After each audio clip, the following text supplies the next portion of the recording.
नमस्ते दोस्तों, कैसे हैं आप सभी का स्वागत है एक और नए लाइव सेशन में, जिसमें हम चर्चा करने वाले हैं कक्षा 10 के विज्ञान के अध्याय 9, जिसका नाम है प्रकाश का परावर्तन और अपवर्तन। इसमें हमने इसका नाम केवल प्रकाश का परावर्तन लिखा है, क्योंकि इसमें हमने केवल प्रकाश के परावर्तन से जुड़े हुए प्रश्नों को ही लिया है। इसमें हम लोग देखने वाले हैं करीब 200 के आसपास ऑब्जेक्टिव प्रश्न। तो हमारे साथ आप अंत तक जुड़े रहिएगा, हम सारी चीजों की चर्चा करेंगे। इसमें जो भी प्रश्न आपके लिए दिए गए हैं उसको सोच समझकर बनाया गया है। शुरुआती जो टॉपिक दिए गए हैं एनसीईआरटी में, उससे लेकर और अंत तक जो भी चीजें दी गई है, जीरो से एडवांस तक, सभी चीजों को इसमें कवर किया गया है। इस वीडियो को यदि आप पूरा देखते हैं, इस लाइव सेशन को यदि आप पूरा देखते हैं, तो इस अध्याय में जो जो भी टॉपिक आपको दिए गए हैं, सारे टॉपिक आपके रिवाइज हो जाएंगे और साथ ही साथ आपको इस बात का भी अंदाजा लग जाएगा कि ऑब्जेक्टिव प्रश्नों को किस प्रकार से हल किया जाता है, और एग्जाम में यदि आपसे इस प्रकार के प्रश्न यदि पूछ लिए जाते हैं तो आप उन्हें आसानी से हल कर पाएंगे। चलिए इस वीडियो की हम शुरुआत करते हैं। उससे पहले मैं एक छोटी सी जानकारी आपको और दे दूं कि यदि इस वीडियो को देखते समय आपको कोई भी दिक्कत या परेशानी आती है और आपके मन में कोई प्रश्न उठता है जो आप हमसे पूछना चाहते हैं, तो उसके लिए डिस्क्रिप्शन में आपको एक व्हाट्सएप नंबर मिल जाएगा, वहां से आप अपने प्रश्नों को हमसे पूछ सकते हैं। और साथ ही साथ यदि आप चाहें तो कमेंट बॉक्स में भी अपने प्रश्नों को आप लिख सकते हैं। चलिए सबसे पहले हम प्रश्न संख्या 1 को पढ़ते हैं, समझते हैं कि ये क्या कहता है, फिर इसे हम हल करने पे आगे बढ़ेंगे। ये कह रहा है कि प्रकाश किसका रूप है। हम लोगों ने जाना है, जब प्रकाश के बारे में हम लोगों ने पढ़ा था तो हम लोगों ने जाना था कि प्रकाश एक प्रकार का ऊर्जा का रूप है। कैसे है, क्यों है, सारी चीजों की चर्चा हमने की थी। तो ऑब्जेक्टिव के रूप में ये प्रश्न आपको याद होना चाहिए कि प्रकाश एक प्रकार का ऊर्जा का रूप है। ठीक है, ऐसे ही आगे बढ़ते हैं। आगे बढ़ेंगे तो प्रश्न संख्या 2 को हम देखते हैं। ये कह रहा है प्रकाश गमन कैसे करता है। इस चीज की भी हमने चर्चा की थी कि प्रकाश सीधी रेखा में गमन करता है। ऑप्शन नंबर बी में सीधी रेखा दिया हुआ है, या सरल रेखा भी दे सकता था। किस ऑप्शन में सरल रेखा होता उसे हम सही मारते, सीधी रेखा दिया हुआ है तो सीधी रेखा सही मारेंगे। ऐसे ही आगे बढ़ते हैं, अगले प्रश्न को देखते हैं। इससे पहले मैं 1 मिनट थोड़ा चेक कर लूं कि क्या आवाज सही से जा रहा है। अब हम प्रश्न संख्या 3 को देख लेते हैं। प्रश्न संख्या 3 कह रहा है कि प्रकाश की चाल सबसे अधिक किस माध्यम में होती है। इसकी भी हमने चर्चा की थी। ये प्रश्न ऐसे प्रश्न है जो आपको याद होने चाहिए। यदि प्रश्न याद है तो आपके 1 नंबर आसानी से बन जाएंगे। हम लोगों ने जाना था कि प्रकाश सबसे तेज निर्वात में चलता है। उसके बाद हमने जाना था कि प्रकाश का जो चाल निर्वात में होता है, ये होता है 3 गुणे 10⁸ मीटर पर सेकेंड। और इसी के साथ साथ हम लोगों ने ये भी जाना था कि जो प्रकाश का चाल निर्वात में हम मान के चलते हैं, उसी चीज को हम हवा में भी मान के चलते हैं। लेकिन अगर निर्वात और हवा दोनों ऑप्शन में दिया रहे तो हम निर्वात को ऑप्शन सही मारेंगे, क्योंकि हवा में आने के बाद प्रकाश की चाल थोड़ी सी कम हो जाती है, लेकिन लगभग वो निर्वात में प्रकाश की जो चाल होती है उसी के बराबर रहती है। तो ऑप्शन नंबर ए हमारा इसी स्थिति में सही हो जाएगा। यदि हमें निर्वात ना देकर यहाँ पे अगर कांच दे देता और दूसरा ऑप्शन नंबर बी हवा में देता, फिर जल में देता, फिर शीशा में, तो यहाँ पे कांच ही शीशा दिया हुआ है, या यहाँ पे हम कर लेते हैं कांच के जगह पे कोई दूसरा पदार्थ जो पारदर्शी होता, किरोसिन तेल की बात कर लेते हैं, किरोसिन तेल दे देता, तो ऑप्शन नंबर बी हमारा सही हो जाता। आशा है प्रश्न संख्या 3 आप समझ गए होंगे। ऐसे ही आगे बढ़ते हैं, प्रश्न संख्या 4 को देखते हैं। ये कह रहा है कि जब प्रकाश की किरणें किसी चिकनी सतह से टकराकर पुनः उसी माध्यम में चली जाती है, उसे क्या कहते हैं। इस चैप्टर का नाम क्या है, प्रकाश का परावर्तन। तो इसे वही क्रिया कहते हैं, वही जो चीजें हमें दी गई हैं उसी चीज के बारे में कह रहा है। तो प्रकाश का परावर्तन कौन से ऑप्शन में दिया हुआ है, ऑप्शन नंबर बी में दिया हुआ है, तो ऑप्शन नंबर बी हमारा सही हो जाएगा। ऐसे ही प्रश्न क्या हम अगर 5 की बात करें तो ये कह रहा है कि प्रकाश की चाल कितनी होती है। हम लोगों ने अभी देखा कि प्रकाश की चाल कितनी होती है, 3 गुणे 10⁸ मीटर प्रति सेकेंड होती है। इस रूप में हमने याद किया है। ऑप्शन दूसरे बदल के भी दिए जा सकते हैं, तो उसका भी हम विशेष ध्यान रखेंगे। अगर हम यहाँ पे देखें तो क्या ऑप्शन में हमें दिया हुआ है कि 3 गुणे 10⁸ मीटर प्रति सेकेंड, यहाँ पे किलोमीटर प्रति सेकेंड दिया हुआ है, यहाँ पे सेंटीमीटर प्रति सेकेंड, यहाँ पे मीटर प्रति सेकेंड दिया हुआ है, यहाँ पे सेंटीमीटर सेकेंड दिया हुआ, वो भी 10⁵ का घात में। तो ऑप्शन नंबर सी हमारा सही हो जाएगा। अगर हम बात करें तो अगर इसका मात्रक बदल दिया जाए और यहाँ पे किलोमीटर की अगर हम बात करें तो किलोमीटर में 10⁵ किलोमीटर प्रति सेकेंड हम लिखते हैं। ठीक है, इस बात को आप ध्यान रखिएगा, ऑप्शन बदल के दिए जा सकते हैं। ऐसे ही हम आगे बढ़ते हैं, अगले प्रश्न को देखते हैं। प्रश्न संख्या 6 कह रहा है कि प्रकाश की चाल सबसे पहले किसने ज्ञात किया था। तो ये भी एक फैक्ट के रूप में, आप तथ्य के रूप में याद रख सकते हैं कि ओले रोमर ने इस चीज को ज्ञात किया था कि प्रकाश की चाल कितनी होती है। इसने एक प्रयोग विधि का सहारा लिया था, उसकी भी हम चर्चा अभी तो इस कक्षा 10 में हमें नहीं करनी है, लेकिन आप इसे याद रख सकते हैं। इसी प्रकार से अगर हम बात करें कि प्रकाश किस प्रकार का तरंग है, तो इसकी भी हमने चर्चा की थी कक्षा 9 में, जब हमने ध्वनि पढ़ा था। हमने वहां पे जाना था कि प्रकाश अनुप्रस्थ प्रकार का एक क्या होता है, तरंग होता है। वो ऐसे चलता है, ऐसे ऐसे जो प्रकाश तरंगे चलती हैं उसको हम क्या कहते हैं, अनुप्रस्थ तरंग कहते हैं। ऐसे ही हम आगे बढ़े, अगर प्रश्न संख्या 8 को देखें तो ये कह रहा है कि जिस वस्तु में अपना प्रकाश होता है उसे क्या कहते हैं, उसे हम प्रदीप्त वस्तु कहते हैं। इस चीज को हम लोग जानते हैं, प्रदीप्त। ऑप्शन नंबर बी में दिया हुआ है, ऑप्शन नंबर बी हमारा सही हो जाएगा। ऐसे ही अगर हम आगे बढ़ते हैं, अगर हम देखने का प्रयास करें कि प्रश्न संख्या 9 क्या कह रहा है कि जिस वस्तु में अपना प्रकाश नहीं होता उसे हम क्या कहते हैं। पदार्थों को हमने 3 प्रकार से बांटा था ना, प्रकाश उसमें किस प्रकार से, क्षमा चाहेंगे, हमने किसी भी वस्तु को 2 प्रकार से बांटा था कि जिस वस्तु में प्रकाश होता है उसे क्या कहते हैं और जिस वस्तु में प्रकाश नहीं होता है उसे क्या कहते हैं। तो हमने प्रश्न संख्या 8 में देखा कि जिस वस्तु में प्रकाश होता है उसे क्या कहते हैं। अब हम देखते हैं कि प्रश्न संख्या 9 में कि जिस वस्तु में प्रकाश नहीं होता है उसे क्या कहते हैं। तो इस चीज को हमने अप्रदीप्त कहा था, हमने जाना था नॉन लुमिनस इसको बोलते हैं। तो ऑप्शन नंबर ए में दिया हुआ है, तो ऑप्शन नंबर ए हमारा सही हो जाएगा। ऐसे ही हम आगे बढ़े और प्रश्न संख्या 10 को देखें तो ये क्या कह रहा है, ये कह रहा है कि किस वह किरण पुंज जिसकी किरणें एक बिंदु से निकलकर फैलती हुई चली जाती है उसे हम क्या कहते हैं। जब हम लोगों ने किरण पुंज के बारे में पढ़ा था और वहां पे ये चीजें हमने देखी थी कि किरण पुंज किसे कहते हैं, किरण किसे कहते हैं, किरण पुंज के कितने प्रकार होते हैं। तो किरण पुंज को हमने 3 प्रकार से बांटा था। कितने प्रकार से, एक किरण पुंज, 2 किरण पुंज, 3 किरण पुंज। एक को हमने समानांतर कहा था, एक को अपसारी कहा था, एक को अभिसारी कहा था, और उसको हमने परिभाषित भी किया था।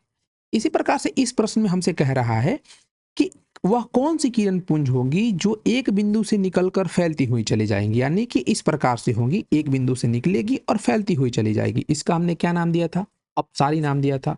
इसका उदाहरण भी देखा था।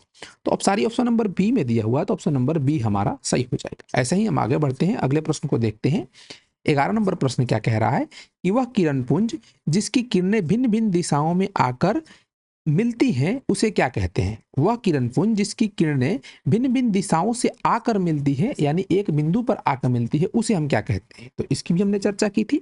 ये इस प्रकार का उदाहरण हो जाएगा, ऐसे अनेक किरणें आकर एक बिंदु पे मिलेगी। तो इस चीज को हमने क्या कहा था, अभिसारी कहा था। अभिसारी ऑप्शन नंबर सी में दिया हुआ है, तो ऑप्शन नंबर सी हमारा सही हो जाएगा। ऐसे ही हम आगे बढ़े तो प्रश्न संख्या अगर हम 12 को देखते हैं तो ये क्या कहता है कि वह किरण पुंज जिसकी किरणें एक दूसरे के समानांतर होती है उसे क्या कहते हैं। ये तीसरा प्रकार है, इसको हमने पहले के रूप में पढ़ा था। इसको हम क्या कहते हैं, समानांतर किरण पुंज कहते हैं। तो समानांतर किरण पुंज ऑप्शन नंबर हमारा ए में दिया हुआ है, तो हमारा ऑप्शन नंबर ए सही हो जाएगा। आप सभी को मैं बता दूं कि यदि इस प्रश्न का आप मतलब ऑब्जेक्टिव प्रश्नों का पीडीएफ चाहते हैं तो आप हमसे व्हाट्सएप पे, टेलीग्राम पे जुड़ सकते हैं। वहाँ पे ये सारी चीज़ें आपको उपलब्ध करा दी जाएंगी, या आप हमें मैसेज भी करेंगे कि मैं कक्षा 10 का छात्र हूँ और मैंने आपके चैनल को सब्सक्राइब कर रखा है और लाइक भी करता हूँ, शेयर भी करता हूँ, आपकी वीडियोज़ में देखता हूँ। तो ये मैं अगर डायरेक्ट नंबर पे आप अगर हमें मैसेज करते हैं तो मैं आपको ये सारी चीज़ें भेज भी दूंगा। ठीक है, चलिए आगे बढ़ते हैं, अगले प्रश्न को देखते हैं। प्रश्न संख्या 13 कह रहा है कि परिवर्तन के नियम से आपतन कोण किसके बराबर होता है। हम लोगों ने परिवर्तन के नियम को पढ़ा है कि परिवर्तन के नियम क्या होते हैं, कौन कौन से होते हैं, कितने प्रकार के होते हैं। और उसी चीज में हम लोगों ने एक चीज जानी थी, परिवर्तन का दूसरा नियम क्या कहता है कि आपतन कोण परिवर्तन कोण के बराबर होता है। तो यहाँ पे क्या कह रहा है कि परिवर्तन के नियम से आपतन कोण किसके बराबर होता है। तो आपतन कोण परिवर्तन कोण के बराबर होता है, तो परिवर्तन कोण ऑप्शन नंबर बी में दिया हुआ है, तो ऑप्शन नंबर बी सही हो जाएगा। इसी प्रश्न से कई सारी चीजें आपसे पूछी जा सकती है, उसकी भी हम चर्चा करेंगे। ये सारी चीजें मैंने इस प्रश्न पत्र में डाल रखा है, तो आप चिंता मत लीजिएगा, सभी चीजें मैं एक एक करके आप सभी को समझाऊंगा। और हम लोगों ने थ्योरी में भी बहुत सारी चीजें पढ़ी है कि कौन से बिंदु को हम क्या कहते हैं, मतलब एक एक पॉइंट चीज को हमने लिखा के आप सभी को बताया है कि आपतन कोण किसे कहते हैं, परिवर्तन कोण किसे कहते हैं, आपतन बिंदु किसे कहते हैं, आपतित किरण किसे कहते हैं, परिवर्तन के क्या नियम होते हैं, सारी चीजें हम लोगों ने पढ़ी है। तो इस प्रकार के यदि आप वीडियो देखना चाहते हैं डिटेल में तो हमारे चैनल को जरूर सब्सक्राइब कीजिएगा, ऐसे ऐसे वीडियो हम बनाते रहते हैं। चलिए आगे बढ़ते हैं, प्रश्न संख्या हम 14 को देखते हैं। ये क्या कह रहा है कि एक आपतन यदि आपतन कोण 60 डिग्री हो तो परावर्तन कोण क्या होगा। ये भी यही प्रश्न है, प्रश्न संख्या 13 का ही एक रूप है, समझ लीजिए। यहाँ पे कोण का मान दे दिया गया है और हमें यहाँ पे आपतन कोण का मान दिया गया है। आपतन कोण परावर्तन कोण के बराबर होता है या परावर्तन कोण आपतन कोण के बराबर होता है। तो कोण आई बराबर कोण आर होता है। हमें आपतन कोण आई 60 डिग्री दिया हुआ है, तो जो कोण आर बनेगा परावर्तन कोण ये किसके बराबर होगा, ये भी 60 डिग्री के बराबर होगा। तो ऑप्शन नंबर ए में 60 डिग्री दिया हुआ है, तो ऑप्शन नंबर ए हमारा सही हो जाएगा। ऐसे ही हम आगे बढ़ें और प्रश्न संख्या 15 को देखें तो ये क्या कह रहा है कि श्वेत प्रकाश में कितने रंग होते हैं। इस चीज को हम लोग प्रकाश के अपवर्तन में पढ़ेंगे कि श्वेत प्रकाश में कितने रंग होते हैं। फिर भी आप यदि याद रखना चाहें तो याद रख सकते हैं कि इसमें 7 रंग होते हैं। कैसे 7 रंग होते हैं, ये सारी चीजों की चर्चा हम करेंगे, लेकिन आप याद रख लीजिए, ठीक है। ये क्या, उसके बाद अगर प्रश्न संख्या 16 की हम बात करें तो वह यंत्र जिससे छोटी वस्तु को बड़ा करके देखा जाता है उसे हम क्या कहते हैं। आगे देखते हैं ऑप्शन में हमें क्या दिया हुआ है, दूरदर्शी, सूक्ष्मदर्शी या दोनों। तो सूक्ष्मदर्शी एक ऐसा यंत्र होता है जिससे हम किसी वस्तु को जो छोटी होती है उसे हम बड़ा करके देखते हैं। तो ऑप्शन नंबर बी में सूक्ष्मदर्शी दिया हुआ है, तो ऑप्शन नंबर बी हमारा सही हो जाएगा। ऐसे ही हम अगर आगे बढ़ते हैं और प्रश्न संख्या 17 को देखते हैं। ये क्या कह रहा है कि वह यंत्र जिसमें दूर की वस्तु को स्पष्ट देखा जाता है उसे क्या कहते हैं। दूर की वस्तु को देखने के लिए जिस यंत्र का हम प्रयोग करते हैं उसे हम दूरदर्शी कहते हैं, और यहाँ पे ऑप्शन नंबर ए में दिया हुआ है, तो ऑप्शन नंबर ए हमारा सही हो जाएगा। ऐसे ही अगर हम आगे बढ़ते हैं प्रश्न संख्या 18 को अगर हम पढ़ के समझते हैं तो ये क्या कह रहा है कि जिस गोलीय दर्पण का परावर्तक सतह उभरा होता है उसे हम क्या कहते हैं। अब आपको ये चीज पता होना चाहिए कि गोलीय दर्पण क्या होता है, ये कितने प्रकार के होते हैं, और किस, अगर उसका संरचना किस प्रकार से होगा तो उस दर्पण का हम क्या नाम देंगे। मैं आपको बता देता हूँ, शुरू से इस बात पे हम चर्चा करते हैं और ऐसे प्रश्न अनेक हैं, तो मैं आपको बेसिक चीजें एक बार रिकॉल करा देता हूँ ताकि आपकी रिवीजन हो जाए। हम लोगों ने देखा था कि यदि एक खोखला गोला कांच का है, इसका ये केंद्र है, अगर इसको हम कहीं से काटते हैं इसका भाग, तो ये वाला जो भाग हमारा कटा हुआ प्राप्त होगा, छोटा वाला या बड़ा हुआ, हम छोटा को लेते हैं, तो ये इस प्रकार से हमें दिखाई देगा। यदि आप कभी गेंद को कटा हुआ देखे होंगे तो आपको ऐसा प्रतीत होगा, ये पीछे थोड़ा सा ऐसे गया होगा और ये सतह हमें दिखाई देगा, ठीक है। इस सतह को अगर हम देखें, अगर साइड से देखेंगे तो ये हमें ऐसे दिखाई देगा, और यहाँ पे अगर हम ध्यान से देखेंगे तो हमें 2 सतहें प्राप्त होगी, ये एक अंदर की सतह और ये एक बाहर की सतह। ये अभी अगर हम देखें तो एक पारदर्शी पदार्थ है जिसके आर पार किरणें जा सकती है, ठीक है। तो अगर हम किरणों को पास कराएंगे तो आर पार जा सकती हैं, स्पष्ट रूप से एक छोर से दूसरे छोर में हमें दिखाई देगा। और इसी चीज से हम दर्पण बनाते हैं। कौन सा दर्पण बनाते हैं? गोलीय दर्पण बनाते हैं। कैसे बनाते हैं इस चीज को समझिए। इस गोले को मैं मिटा देता हूं और इस चीज को मैं थोड़ा सा बड़ा बना देता हूं। यहाँ पे अगर हम देखें, ये एक वही सतह है जो हमने काट के अलग किया है, और इसकी अगर हम परिभाषा की बात करें तो हम क्या कहते हैं कि गोलीय दर्पण एक खोखले गोले का एक भाग होता है जिसका एक सतह रजित या कलई किया रहता है। इसका क्या मतलब होता है, अगर हम देखें तो ये बाहरी वाला भाग को अगर हम रंग दें, रजित कर दें, तो ये एक प्रकार का गोलीय दर्पण बनेगा। ये कौन सा गोलीय दर्पण बनेगा मैं आपको बताता हूं। उससे पहले एक और ऐसी सतह बना लेते हैं, और इस पर हम क्या करते हैं कि ये जो अंदर वाला भाग है ना, इसको हम रंग देते हैं, और ये बाहरी वाला सतह क्या काम करेगा और ये वाला सतह का क्या काम करेगा, परावर्तक सतह का काम करेगा। और इस दर्पण को हम लोग अवतल दर्पण कहते हैं, और इस दर्पण को हम लोग उत्तल दर्पण कहते हैं। ये दोनों चीजें अलग अलग होती है और गोलीय दर्पण के दोनों प्रकार होते हैं। हमसे क्या कह रहा है प्रश्न में, ये देखिए कि जिस गोलीय दर्पण का परावर्तक सतह उभरा होता है उसे क्या कहते हैं। क्या ये 2 गोलीय दर्पण है, गोलीय दर्पण में परावर्तक सतह की क्या बात कर रहा है, उभरे होने की बात कर रहा है। तो किसमें उभरा हुआ है, इसमें इसका परावर्तक सतह उभरा हुआ है, इसमें धंसा हुआ है। तो ये कौन सा दर्पण है, उत्तल दर्पण। तो ऑप्शन नंबर में कहीं उत्तल है, ऑप्शन नंबर ए में है, तो हमारा ऑप्शन नंबर ए सही हो जाएगा। ऐसे ही हम अगले प्रश्न की बात करेंगे तो ये क्या कह रहा है कि जिस गोलीय दर्पण का परावर्तक सतह धंसा होता है उसे हम क्या कहते हैं। तो परावर्तक सतह धंसने की बात कर रहा है, तो अगर हम देखें तो ये वाला सतह जो है धंसा हुआ है और ये परावर्तक सतह है। ये कौन सा दर्पण है, अवतल दर्पण है। अवतल दर्पण किस ऑप्शन में दिया हुआ, ऑप्शन नंबर बी में, तो ऑप्शन नंबर बी हमारा सही हो जाए।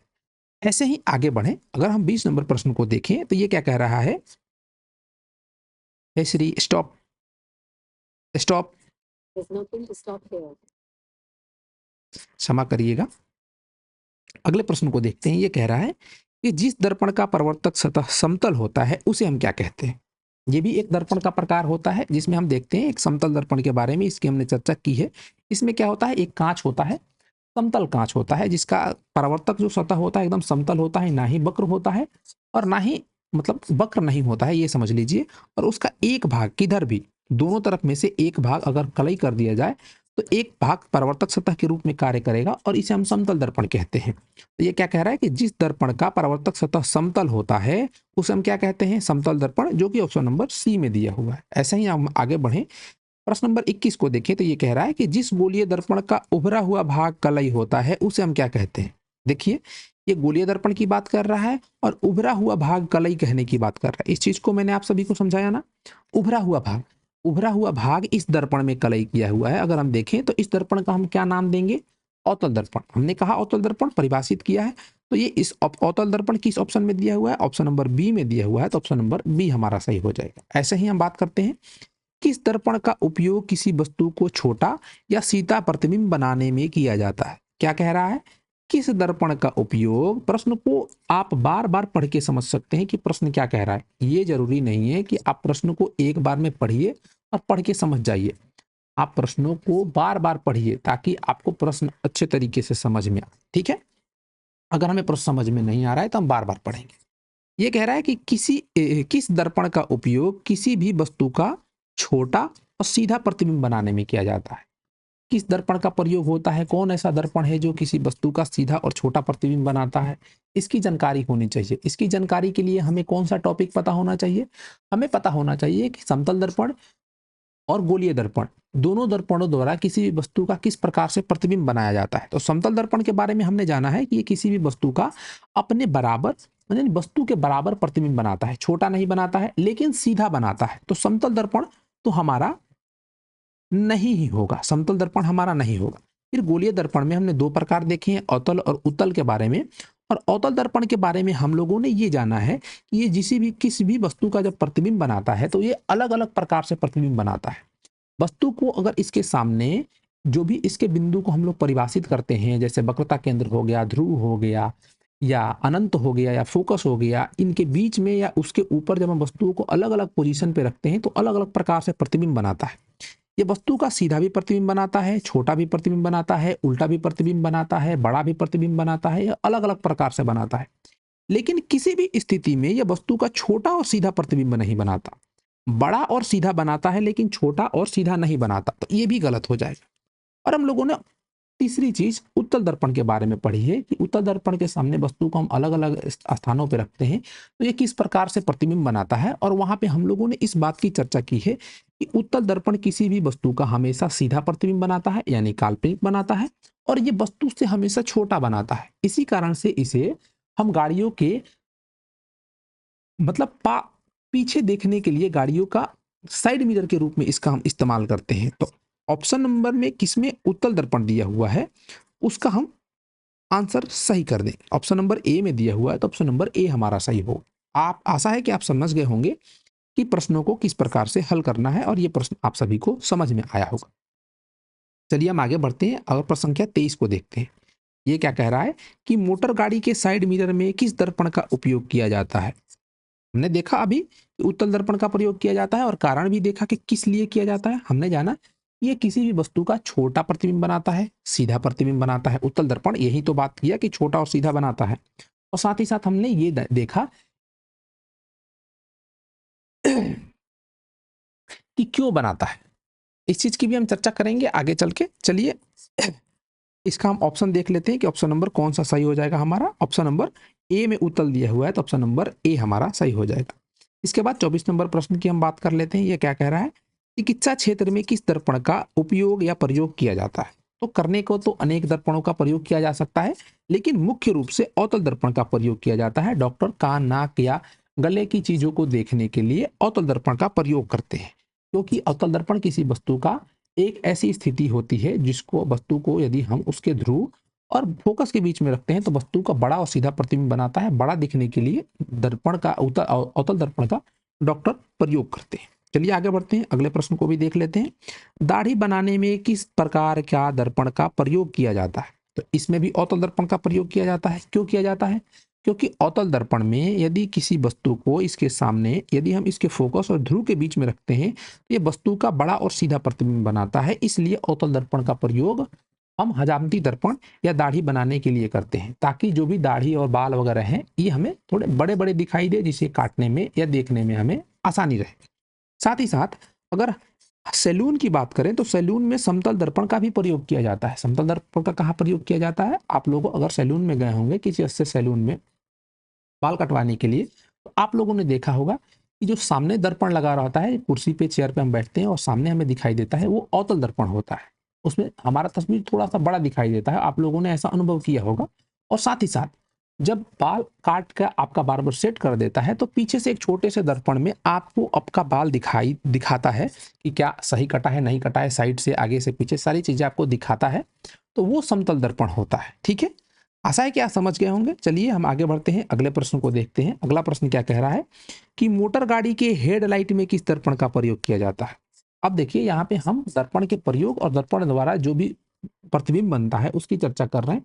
तो ऐसे अनेक आपको प्रश्न मिलेंगे, तो इन सभी टॉपिक का आपका क्लियर होना जरूरी है। नहीं है तो मैं धीरे धीरे आप सभी का करा दूँ। ठीक है, यहाँ पे देखेंगे तो मोटर गाड़ी के हेडलाइट में किस दर्पण का प्रयोग किया जाता है? हेडलाइट मतलब क्या?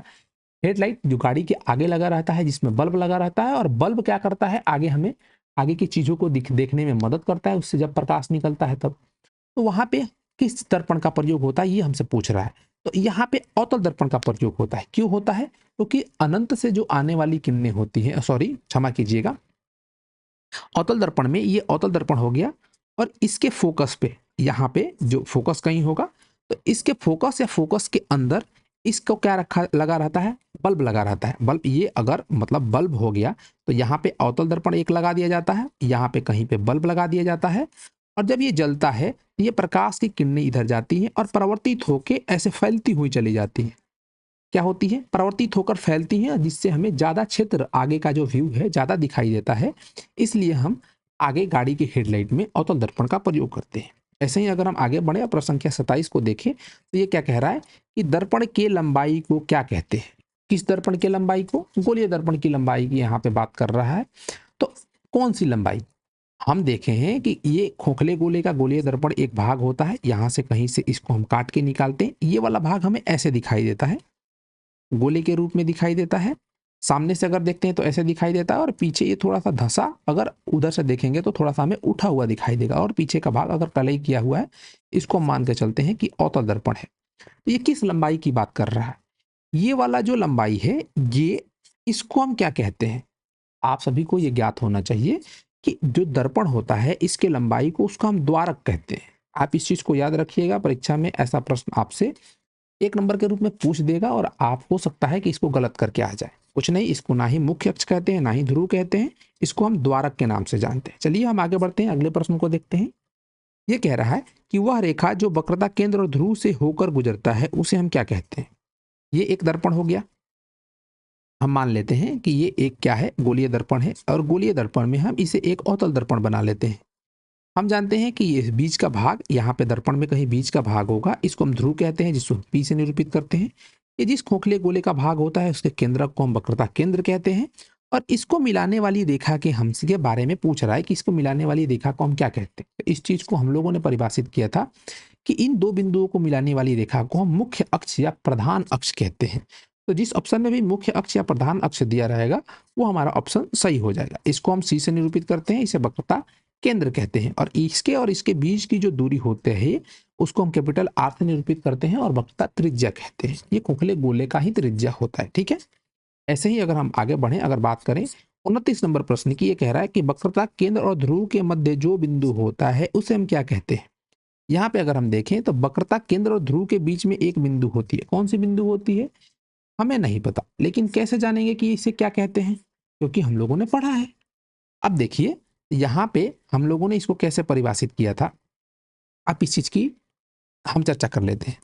हमने देखा था कि मुख्य अक्ष या प्रधान अक्ष के समानांतर जो भी किरणें आती है दर्पण पे और दर्पण से टकराती है, ये टकराकर एक बिंदु से होकर मुख्य अक्ष को काटती है। एक बिंदु पर मुख्य अक्ष को काटती है। कोई भी समानांतर किरण आएगी जो दर्पण के मुख्य अक्ष के समानांतर होगी, दर्पण से परावर्तित होगी, वो एक बिंदु से होकर जाएगी, और इस बिंदु को हमने एफ कहा था। एफ मतलब फोकस दूरी कहा था, मतलब फोकस कहा था।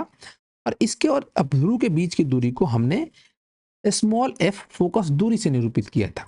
अब आपको प्रश्न समझ में अगर आ गया होगा तो उत्तर आपके मन में आ गया होगा। और साथ ही साथ इस बात की भी हमने चर्चा की थी कि जो ये फोकस होता है ये वक्रता त्रिज्या जो होती है उसका मध्य बिंदु होता है। और यही हमसे प्रश्न में घुमा फिरा के पूछ रहा है, जो चीज हमने पढ़ी है उसी चीज को हमसे घुमा फिरा के पूछ रहा है। तो हम आसानी से बता सकते हैं ये क्या कह रहा है कि वक्रता केंद्र और ध्रुव के मध्य बिंदु को, वक्रता केंद्र और ध्रुव के मध्य बिंदु को, ये मध्य बिंदु होता है लगभग, हमने कहा था इसको क्या कहते हैं, फोकस कहते हैं। फोकस किस ऑप्शन में दिया हुआ, ऑप्शन नंबर ए में दिया हुआ, तो ऑप्शन नंबर ए सही हो जाएगा। फोकस दूरी गलती से भी मत मार दीजिएगा, ये गलत है। वक्रता त्रिज्या भी गलत है और द्वारक भी, इसका ऑप्शन गलत है। ऑप्शन नंबर ए हमारा क्या हो जाएगा, सही हो जाएगा। ऐसे ही हम आगे बढ़े, आगे प्रश्न संख्या 30 को अगर हम देखें तो प्रश्न संख्या 30 क्या कह रहा है कि अवतल दर्पण में जब वस्तु अनंत पर हो तो वस्तु का प्रतिबिंब कहाँ बनेगा। अवतल दर्पण में जब वस्तु अनंत पे हो तो उसका प्रतिबिंब कहाँ बनेगा। इसकी चर्चा हम लोगों ने अवतल दर्पण द्वारा बने प्रतिबिंबों की स्थिति में चर्चा की थी।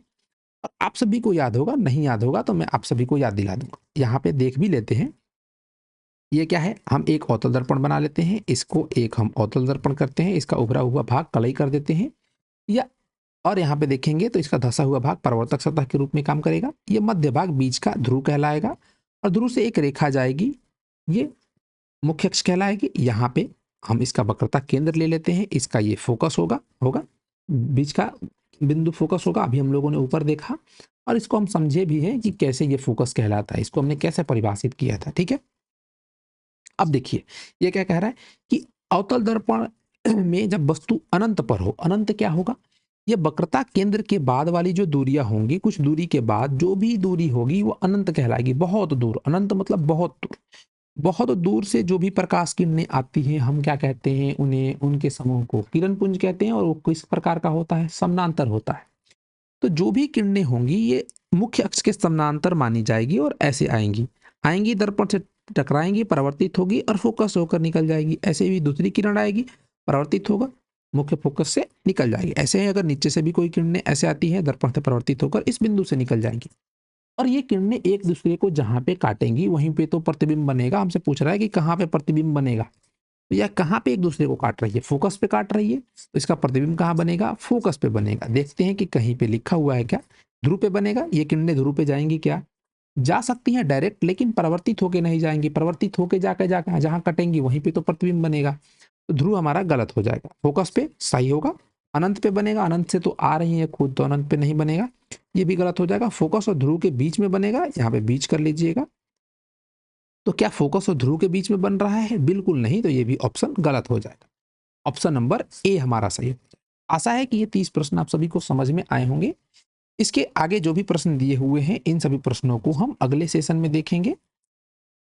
मैं आप सभी से फिर एक बार रिक्वेस्ट कर लूं, यदि आप सभी को वीडियो अच्छा लगेगा तो वीडियो को लाइक कीजिएगा, चैनल पे नए होंगे तो सब्सक्राइब कीजिएगा और साथ ही साथ अपने दोस्तों को भी शेयर कीजिएगा और चैनल को सब्सक्राइब कर लीजिएगा ताकि इस प्रकार के वीडियो को हमेशा प्राप्त होते रहे। चलिए हम प्रश्न संख्या 31 को देखते हैं कि ये क्या कहता है, इसे पढ़ेंगे, समझेंगे, फिर इसे हम हल करने का प्रयास करेंगे, ठीक है।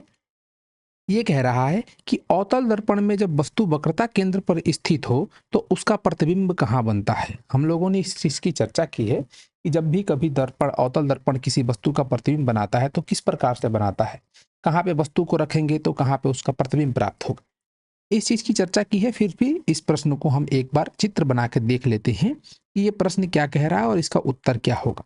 यहाँ पे ये एक हमारा अवतल दर्पण हो गया, इसमें कह रहा है, इसको अगर हम देखें तो इसका बीच का ये भाग ध्रुव हो जाएगा। इसको पी से निरूपित करते हैं, यहाँ पे वक्रता केंद्र बन जाएगा, इसका बीच में फोकस दूरी होगा और इस दर्पण का नाम हम एम डैश दर्पण दे देते हैं। ये कह रहा है प्रश्न कि यदि वस्तु को वक्रता केंद्र पे रखा जाए, यदि वस्तु को यहाँ पे हम वक्रता केंद्र पे रखते हैं तो इसका प्रतिबिंब हमें कहाँ प्राप्त होगा, ये हमें बताना है।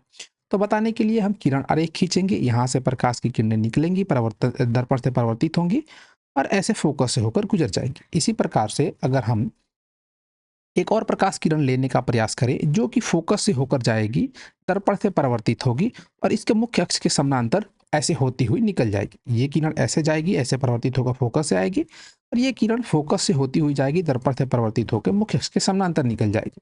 अगर हम देखेंगे तो इस वस्तु का प्रतिबिंब हमें वक्रता केंद्र पे ही प्राप्त हो रहा है। और इस चीज की हम लोगों ने चर्चा भी की है कि किसी भी वस्तु को यदि हम अवतल दर्पण के सामने वक्रता केंद्र पे रखते हैं तो उसका प्रतिबिंब वक्रता केंद्र पे ही प्राप्त होता है। और ये जो प्रतिबिंब प्राप्त होता है, ये वाला प्रतिबिंब की जो ऊंचाई होती है, ये वस्तु की ऊंचाई के बराबर होती है। और वस्तु दूरी जो होती है उतने वही प्रतिबिंब दूरी है, क्योंकि वक्रता केंद्र पे ही बन रहा है ना। और ये उल्टा बनता है, वस्तु के बराबर बनता है, उल्टा बन रहा है, यानी कि ये वास्तविक प्रतिबिंब है। तो यहाँ पे अगर हम देखेंगे तो ये ध्रुव पे बन रहा है ना, सॉरी वक्रता केंद्र पे बन रहा है ना, तो किस ऑप्शन में वक्रता केंद्र दिया रहेगा उसको हम सही मार देंगे। देखेंगे तो ऑप्शन नंबर डी में वक्रता केंद्र दिया हुआ है, तो ऑप्शन नंबर डी हमारा सही हो जाएगा। ऐसे ही यदि हम आगे बढ़ें और अगले प्रश्न की बात करें तो इसे पढ़ के हम समझते हैं। ये प्रश्न क्या कह रहा है कि उत्तल दर्पण में किस प्रकार का प्रतिबिंब बनता है। हम लोगों ने इस चीज की चर्चा की है, बखूबी पढ़ा है कि उत्तल दर्पण में किस प्रकार का प्रतिबिंब बनता है। तो देखिए, उत्तल दर्पण हमेशा किसी भी वस्तु का सीधा प्रतिबिंब बनाता है और छोटा प्रतिबिंब बनाता है। इसी कारण से पिछले प्रश्नों में भी हमने, पिछले वीडियो में इस प्रकार का एक हमारे पास प्रश्न था, इसकी हमने चर्चा की है। मैंने आप सभी को बताया ना कि हमने हर प्रत्येक टॉपिक से प्रश्न इस प्रकार से सेट किए हैं ताकि आपको एग्जाम में किस प्रकार से भाषा के अलग अलग आधार पे आपसे प्रश्न पूछे जाएंगे, सारी चीजें आपको पता चले और आइडिया लगे। इसलिए इस प्रकार से हम लोगों ने प्रश्न सेट किए हैं। यहाँ पे देखें तो जो हमसे प्रश्न कह रहा है, हमने पीछे भी इस प्रश्न की चर्चा की है। तो उत्तल दर्पण हमेशा किसी वस्तु का काल्पनिक यानी कि सीधा और छोटा प्रतिबिंब बनाता है। इसी कारण से इसे गाड़ी के साइड मिरर के रूप में हम उपयोग में लेते हैं। तो ऑप्शन नंबर ए हमारा सही हो जाएगा। ऐसे ही अगर आप चाहें तो अन्य ऑप्शन को भी चेक कर सकते हैं। हमें पता है तो मैं बता रहा हूँ कि यही ऑप्शन सही है। देखिए, उल्टा प्रतिबिंब वास्तविक होता है, उत्तल दर्पण कभी भी वास्तविक प्रतिबिंब नहीं बनाता है, तो ये ऑप्शन गलत हो जाएगा।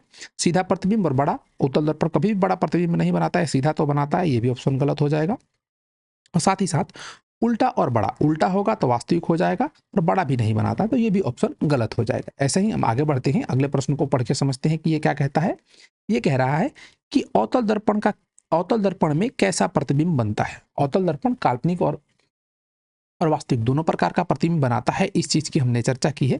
लेकिन हम देख लेते हैं कि ऑप्शन हमें क्या दिया हुआ है, उसी प्रकार से हम अपना उत्तर देंगे। ये कह रहा है कि उल्टा और बड़ा प्रतिबिंब बनाता है। जी, उल्टा और बड़ा प्रतिबिंब बनाता है अवतल दर्पण। क्या उल्टा और छोटा प्रतिबिंब बनाता है? उल्टा और छोटा भी प्रतिबिंब बनाता है अवतल दर्पण। क्या सीधा और बड़ा प्रतिबिंब बनाता है? ये भी करता है अवतल दर्पण। क्या ऑप्शन नंबर 4 को देखेंगे तो इनमें से सभी लिखा हुआ है, यानी कि सभी ऑप्शन अगर सही है तो ऑप्शन नंबर डी हमारा सही होगा। अब एक एक करके अगर हम चाहें तो इस ऑप्शन की जांच कर लेते हैं कि कब कब उत्तल दर्पण इस प्रकार का प्रतिबिंब बनाता है। उल्टा और बड़ा की अगर हम बात करें तो ये दो स्थितियों में अवतल दर्पण उल्टा और बड़ा प्रतिबिंब बनाता है। जब हम वस्तु को उसके फोकस पे रखते हैं तो अनंत पे इसका प्रतिबिंब बनता है। तो अनंत पे जब इसका प्रतिबिंब बनता है तो वस्तु से बहुत बड़ा बनता है, बड़ा की बात कर रहा है।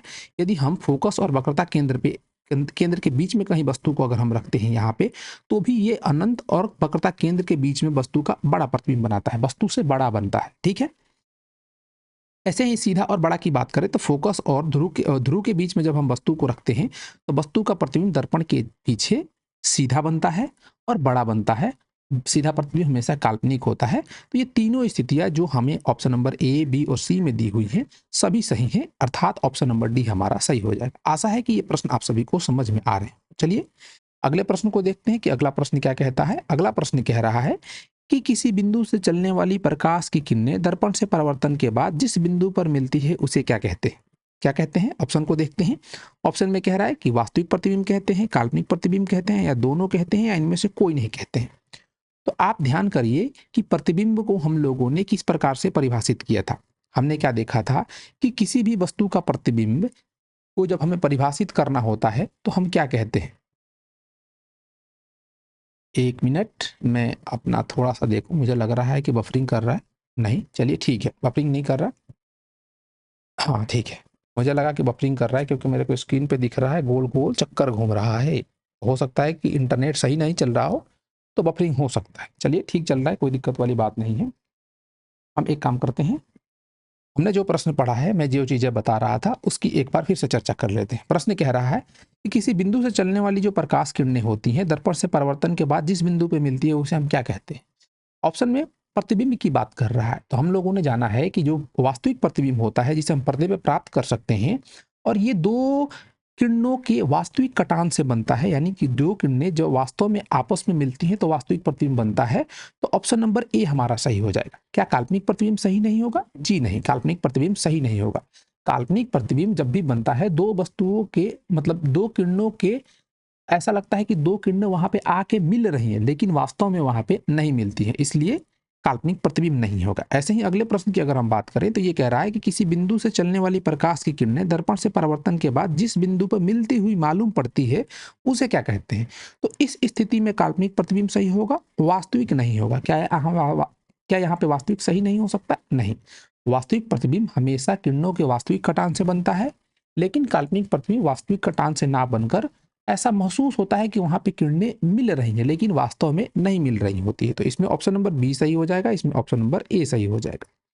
आशा है कि ये प्रश्न आप सभी को समझ में आए होंगे। चलिए आगे चलते हैं, अगले प्रश्न को देखते हैं। प्रश्न संख्या 36 क्या कहता है कि वास्तविक प्रतिबिंब कैसा होता है? वास्तविक प्रतिबिंब सीधा होता है, उल्टा होता है, कि दोनों होता है, कि इसमें से कोई नहीं होता है?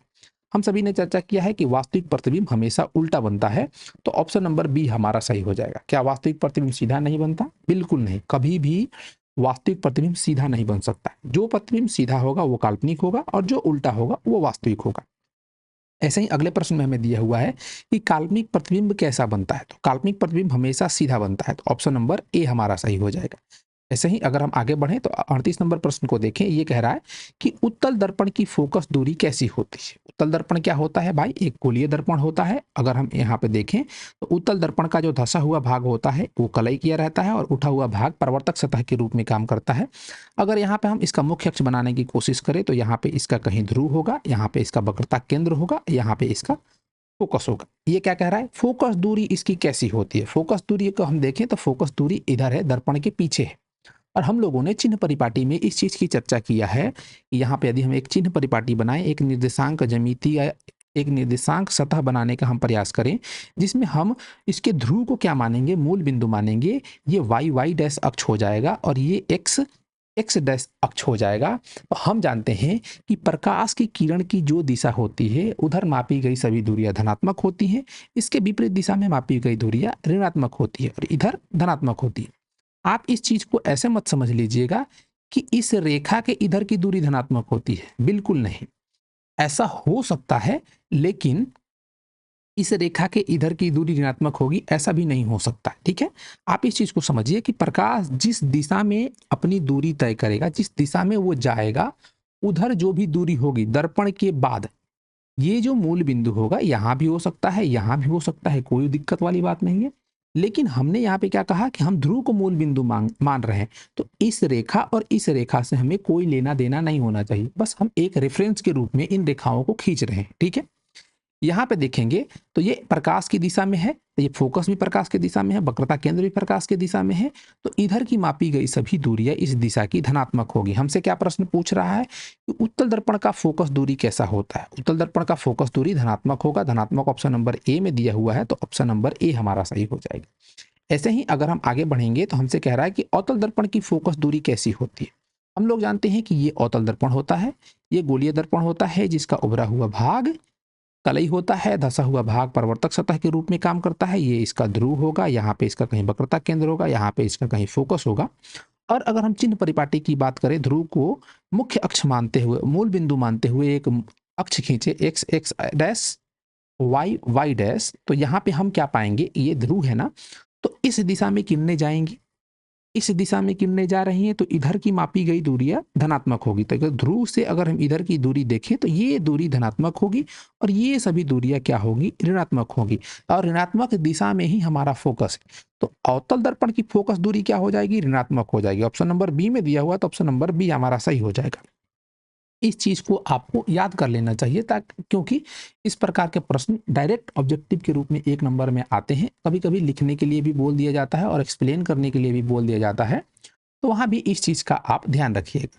यहाँ पे हम क्या करते हैं, आगे बढ़ते हैं और अगले प्रश्न को देखते हैं। ये क्या कह रहा है कि क्या समतल दर्पण में बने प्रतिबिंब को पर्दे पे उतारा जा सकता है? प्रश्न को समझिए, प्रश्न क्या कह रहा है, फिर से एक बार पढ़ के इसे समझिए। ये कह रहा है कि क्या समतल दर्पण द्वारा जो प्रतिबिंब बन रहा है, इस प्रतिबिंब को हम पर्दे पे उतार सकते हैं?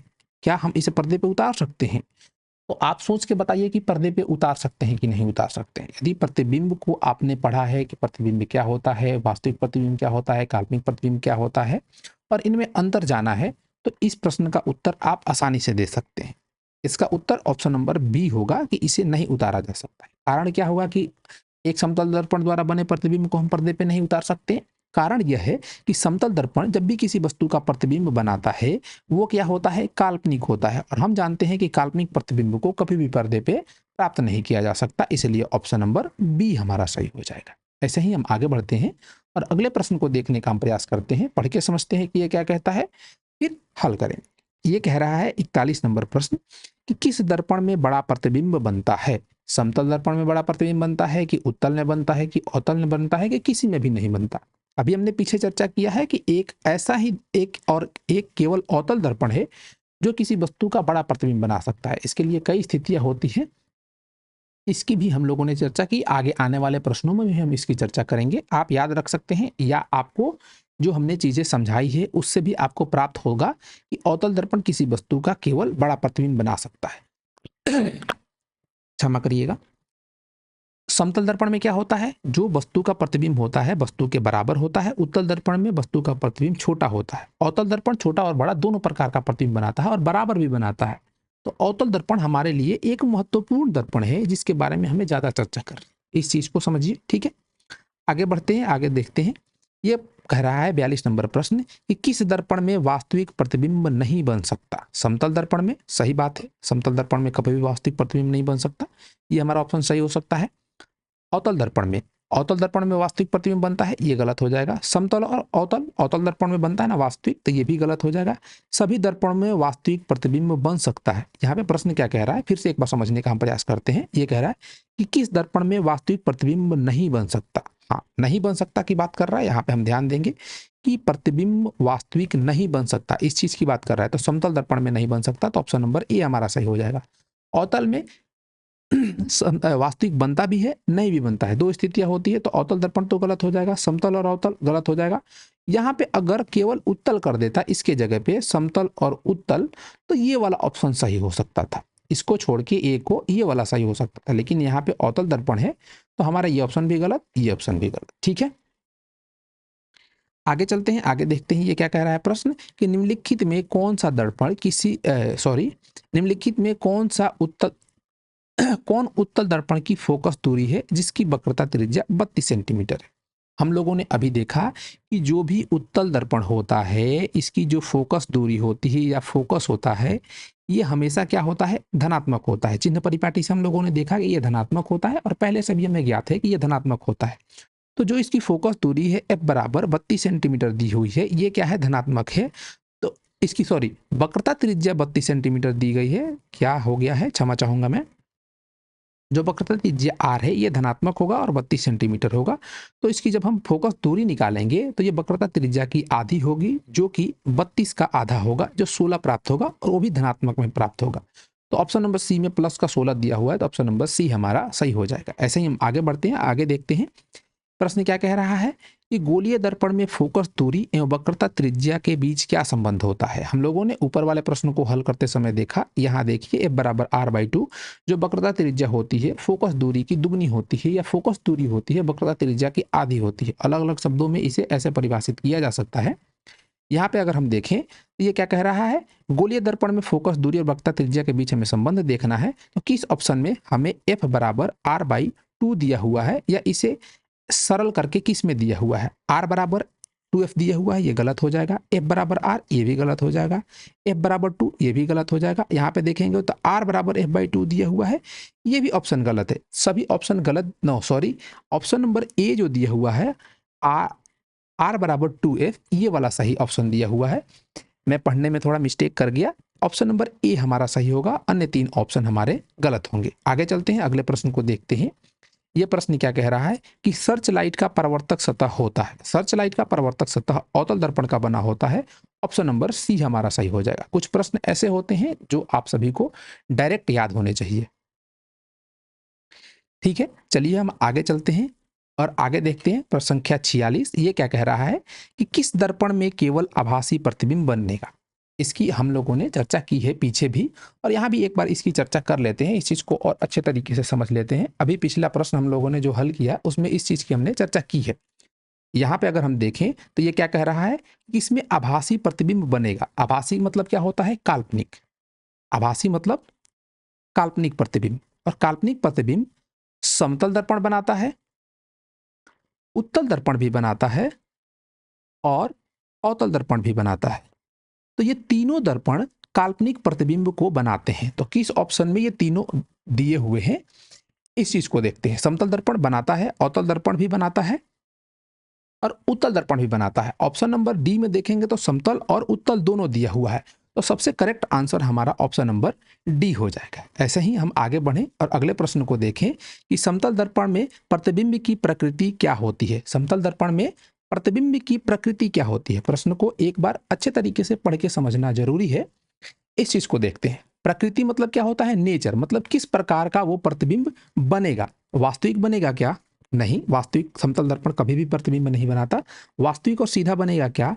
नहीं, वास्तविक प्रतिबिंब कभी भी सीधा नहीं होता, तो ये भी ऑप्शन हमारा गलत हो जाएगा। वास्तविक और उल्टा समतल दर्पण कभी भी वास्तविक प्रतिबिंब नहीं बनाता, तो ये भी गलत हो जाएगा। आभासी तथा बराबर, ऑप्शन नंबर डी में सही आंसर दिया हुआ है, तो ऑप्शन नंबर डी हमारा सही हो जाएगा। आगे आगे देखते हैं 48 नंबर प्रश्न को। ये क्या कह रहा है कि गोलीय दर्पण की फोकस दूरी उसकी वक्रता त्रिज्या की क्या होती है? आधी होती है, तिगुनी होती है, दुगुनी होती है या चौथाई होती है? इस चीज को हम लोगों ने देखा है कि अभी देखा कि F बराबर R/2 होता है। जिस प्रश्न में हम थोड़ा सा मिस्टेक कर दिए थे पढ़ते समय ऑप्शन को, तो यहाँ पे देखिए क्या करा है कि फोकस दूरी वक्रता त्रिज्या की क्या होती है। तो फोकस दूरी वक्रता त्रिज्या की आधी होती है। ऑप्शन नंबर किस में दिया हुआ? ऑप्शन नंबर ए में, तो ऑप्शन नंबर ए हमारा सही हो जाएगा। ऐसे ही अगर हम आगे बढ़ते हैं और 49 नंबर प्रश्न को देखते हैं, तो ये क्या कह रहा है कि एक उत्तल दर्पण में बना प्रतिबिंब हमेशा होगा।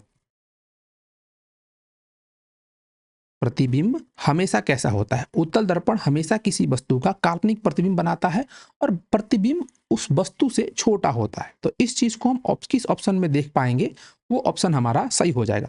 उत्तल दर्पण वास्तविक प्रतिबिंब नहीं बनाता, गलत। काल्पनिक और छोटा सही हो जाएगा। वास्तविक और आवर्धित, वास्तविक तो बनाता ही नहीं है, तो गलत हो जाएगा। और आवर्धित भी नहीं बनाता, यानी कि बड़ा भी नहीं बनाता, ये भी गलत हो जाएगा। काल्पनिक बनाता है लेकिन आवर्धित नहीं बनाता, तो ये भी ऑप्शन गलत हो जाएगा। तो हमारा ऑप्शन नंबर बी सही हो जाएगा। आगे चलते हैं, अगले प्रश्न को देखते हैं। ईंट क्या है या ईंट है, यहाँ पे क्या होना चाहिए, या ईंट है, ऐसा भी प्रश्न सही है, कोई दिक्कत वाली बात नहीं है। क्या ये पारदर्शी पदार्थ है, क्या ये पारभासी है, कि ये अपारदर्शी पदार्थ है? तो इस चीज की चर्चा हम लोगों ने की है। प्रकाश के किसी भी पदार्थ से पार होने या ना पार होने के अनुसार पदार्थों को हमने 3 प्रकार से बांटा था, और तीनों की चर्चा हम लोगों ने की थी। पारदर्शी में क्या होता है कि पारदर्शी पदार्थ अगर यहाँ पे कोई है, कोई भी पारदर्शी पदार्थ है और प्रकाश की किरणें इससे होकर गुजारने का हम प्रयास करेंगे, तो अगर मान लेते हैं कि इस पदार्थ से 5 किरणें गुजारने का हम प्रयास करते हैं, तो लगभग 4 किरणें इस पदार्थ से उस पार चली जाएंगी, और हो सकता है कि 1-2 किरण परावर्तित हो जाए। तो इस प्रकार के पदार्थ को, अनेक पदार्थ इसके उदाहरण हो सकते हैं, जैसे कि कांच हो सकता है, पानी हो सकता है, अन्य चीजें भी हो सकती हैं। तो ये पारदर्शी पदार्थ कहलाते हैं। और पारभासी क्या होते हैं? एक ऐसा पदार्थ जिससे अगर हम 5 किरणों को इसके पार कराने का प्रयास करें, तो लगभग 2 या 3 किरणें इससे होकर पार कर पाएंगी, और कुछ किरणें इसी तरफ रुक जाएंगी, इस साइड जिधर से हम प्रकाश की किरणों को इस पे आपतित कर रहे हैं। इस प्रकार के पदार्थ को हम पारभासी पदार्थ कहते हैं। इसके भी अनेक उदाहरण हो सकते हैं, घिसा हुआ कांच, तेल लगा पेपर, बैलून, कुहासा, अनेक इसके उदाहरण हो जाते हैं। और ऐसे ही एक प्रकार का ऐसा पदार्थ होता है जिससे अगर यदि हम प्रकाश की किरणों को पार कराने का प्रयास करते हैं, तो इससे कोई भी किरणें पार नहीं कर पाती, इस साइड कोई भी किरणें नहीं जाती हैं, और इस प्रकार के पदार्थ को हम लोग क्या कहते हैं? अपारदर्शी पदार्थ कहते हैं। तो यदि हम ईंट को देखेंगे, तो हमने दैनिक जीवन में अपने ईंट को बहुत बार देखा होगा। जब हम इससे कभी भी प्रकाश पार कराने का प्रयास करेंगे, तो इससे प्रकाश इस पार से उस पार नहीं जाएगा, इधर प्रकाश आएगा ही नहीं। तो ये किस प्रकार का उदाहरण हो जाएगा? अपारदर्शी पदार्थ का उदाहरण हो जाएगा। मैंने इस प्रश्न को इतना ज्यादा आप सभी को इसलिए समझाया ताकि अनेक प्रकार के पदार्थ आपको दिए जा सकते हैं, ईंट के जगह पे कुछ और दिया जा सकता है, तो आप इन सभी में अंतर अपने आप कर पाए और प्रश्न का उत्तर आसानी से दे पाए। ठीक है, आगे चलते हैं, आगे देखते हैं। 51 नंबर प्रश्न कह रहा है कि वास्तविक और आभासी दोनों प्रकार का प्रतिबिंब बनता है, उत्तल दर्पण में, अवतल में, समतल में या साधारण कांच में। तो इस चीज की चर्चा हमने पीछे की, आशा है इस प्रश्न का आप आसानी से उत्तर दे देंगे। ऑप्शन नंबर बी, अवतल दर्पण एक ऐसा दर्पण है जो किसी वस्तु का काल्पनिक और वास्तविक दोनों प्रकार का प्रतिबिंब बनाता है। ठीक है, चलिए हम आगे चलते हैं, अगले प्रश्न को देखते हैं। ये क्या कह रहा है कि एक उत्तल दर्पण को फोकस दूरी 20 सेंटीमीटर है, इसकी वक्रता त्रिज्या क्या होगी। पीछे इस प्रकार के हमने प्रश्नों को हल किया है। ऐसे अनेक एक ही टॉपिक पे अनेक प्रश्न आपसे पूछे जा सकते हैं, तो आप ध्यान दीजिएगा। ठीक है, ये क्या कह रहा है कि उत्तल दर्पण की जो फोकस दूरी है ये क्या है, f बराबर हमें 20 सेंटीमीटर दी हुई है। तो इसकी वक्रता त्रिज्या r हमें क्या प्राप्त होगी। तो हम जानते हैं कि f बराबर r/2 होता है। जब हम r ज्ञात करेंगे तो ये 2f हो जाएगा। तो r यहाँ पे 2 गुणे f हो जाएगा, जो कि 2 गुणे 20 होगा। ये कितना प्राप्त होगा, हमें 40 सेंटीमीटर प्राप्त होगा। 40 सेंटीमीटर किसी ऑप्शन में दिया हुआ है, ऑप्शन नंबर डी में है, तो ऑप्शन नंबर डी हमारा सही हो जाएगा। ऐसे ही आगे हम अगर देखें तो 53 नंबर प्रश्न क्या कह रहा है, ये कह रहा है कि यदि किसी वस्तु को एक दर्पण के सम्मुख किसी भी दूरी पर रखें तो उसे वस्तु का प्रतिबिंब स्वतः सीधा और छोटा बनता है, वह दर्पण होगा। कौन सा दर्पण होगा, समतल, उत्तल, अवतल या इसमें से कोई सा भी दर्पण नहीं होगा। प्रश्न को एक बार लंबा है तो फिर से पढ़ के समझ लीजिए आप। ये कह रहा है कि यदि किसी दर्पण के सामने अगर हम किसी वस्तु को रखते हैं तो वो उस वस्तु का प्रतिबिंब हमेशा सीधा और छोटा बनाता है। कौन सा दर्पण होगा, इसकी चर्चा हम लोगों ने अभी अभी पीछे की है। आपको इस प्रश्न को समझने के बाद तुरंत आंसर दिमाग में आ जाना चाहिए कि वो कौन सा दर्पण होगा। आशा है कि आ गया होगा, मैं फिर भी बता देता हूं। ये उत्तल दर्पण होगा। उत्तल दर्पण हमेशा किसी वस्तु का छोटा और सीधा प्रतिबिंब बनाता है। सीधा प्रतिबिंब हमेशा काल्पनिक प्रतिबिंब होता है, जिसे हम आभासी भी कहते हैं। सौदे की बात कर रहा है, यानी कि हमेशा की बात कर रहा है। हमेशा उत्तल दर्पण किसी वस्तु का सीधा और छोटा प्रतिबिंब बनाता है। ठीक है, आशा है कि आप सभी को ये प्रश्न समझ में आ रहे होंगे। चलिए हम आगे बढ़ते हैं, आगे देखते हैं। उत्तल दर्पण में प्रतिबिंब सदैव बनता है। क्या बनता है, उत्तल दर्पण में प्रतिबिंब कहाँ बनता है या हमेशा बनता है, वक्रता केंद्र फोकस के बीच में, और वक्रता केंद्र और अनंत के बीच में, ध्रुव और फोकस के बीच में, और कहीं भी बन सकता है। नहीं, कहीं भी नहीं बन सकता है। ध्रुव और फोकस के बीच में हमेशा उत्तल दर्पण द्वारा प्रतिबिंब बनता है। ठीक है, किसी भी वस्तु को हम तभी देख पाते हैं जब वह वस्तु प्रकाश को अवशोषित करती है, परावर्तित करती है, अपरावर्तित करती है, अपवर्तित और अपवर्तित दोनों करती है। जब कोई वस्तु किसी प्रकाश मतलब उस पर पड़ने वाली प्रकाश को परावर्तित करती है तभी हम उस वस्तु को देख पाते हैं। कैसे, इस चीज को समझिए। प्रकाश के परिवर्तन को नियम को पढ़ते समय हमने इस चीज को समझा है, फिर भी समझा देते हैं। मान लीजिए कि ये सूरज है, सन है, इससे बहुत सारी प्रकाश की किरणें चारों तरफ निकल रही हैं। यहाँ पे आपका घर है और आप घर के सामने यहाँ पे अपने द्वार पे क्या है, खड़े हैं, टहल रहे हैं, मौज मस्ती कर रहे हैं। सुबह का समय है, आप देखेंगे कि जब सूर्य निकलने वाला होगा उससे पहले ही हमें चीजें दिखाई देने लगती है, लेकिन क्लियर रूप से जब सूर्य पूर्ण रूप से निकल जाता है तब इसकी किरणें यहाँ पे पड़ती है, आती है, यहाँ से ये कुछ अवशोषित करता है, उसके अलावा कुछ प्रकाश को परावर्तित कर देता है। यहाँ पे प्रकाश का परिवर्तन का नियम पालन होगा और ये किरणें परावर्तित होकर जब हमारी आंखों पे पड़ती है तब ये वस्तु हमें दिखाई देता है। इसी प्रकार से अन्य प्रकार की भी चीजें होती हैं, मतलब प्रकाश के परिवर्तन से बहुत सारी चीजों को हम देख पाते हैं। इस चीज को हम लोगों ने डिटेल से समझा है, तो इस चीज का वीडियो का लिंक आपको डिस्क्रिप्शन में मिल जाएगा, तो आप चाहें तो उसे देख सकते हैं।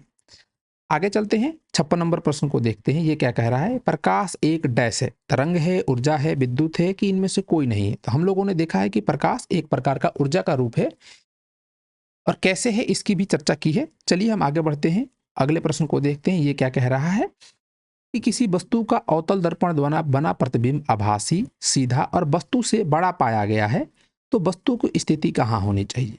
हम लोगों ने अवतल दर्पण द्वारा बने प्रतिबिंबों की मतलब बिंब को कहाँ कहाँ रखा जाए कि उसकी प्रतिबिंब की स्थिति कहाँ बनेगी, इस चीज की हम लोगों ने चर्चा किया है। और इस चीज को हम लोग एक बार फिर से देख लेते हैं। ये हम एक अवतल दर्पण बना लेते हैं, ये हमारा एक अवतल दर्पण हो जाएगा।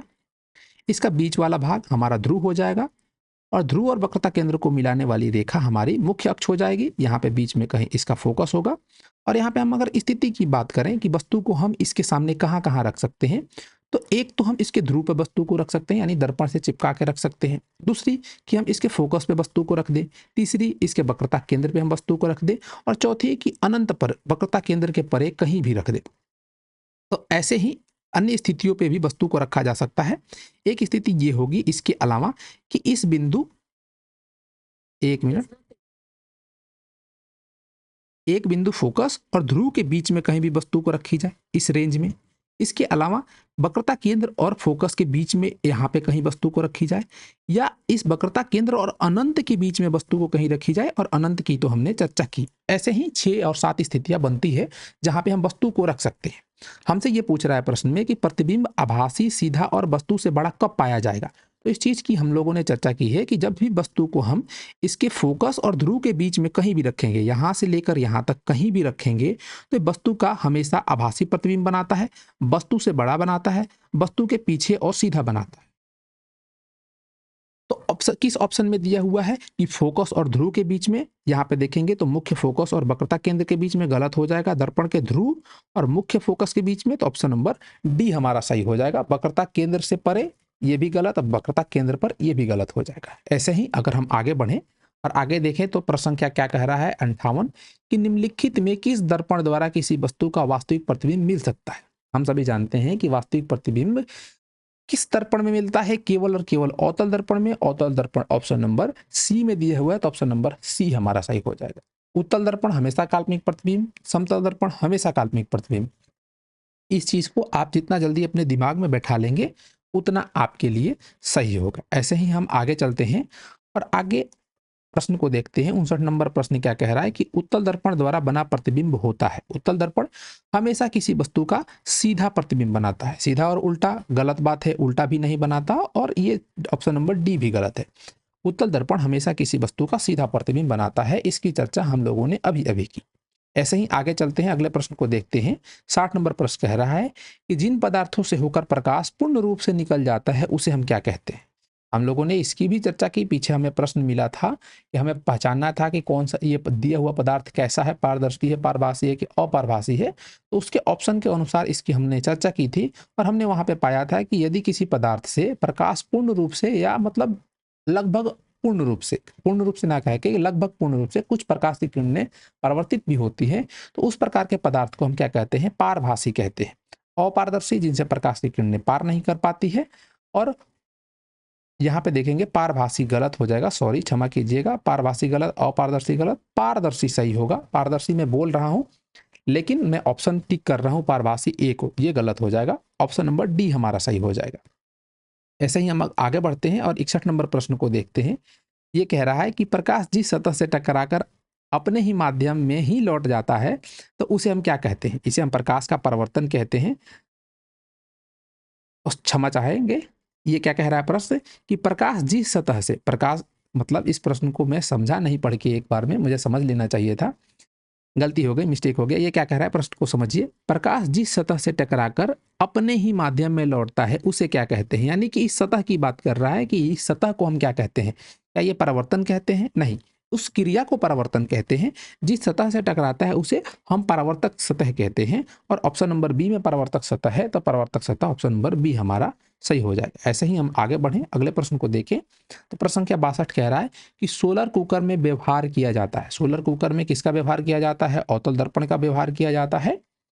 क्यों किया जाता है, कैसे किया जाता है, इस चीज को भी समझ लेते हैं।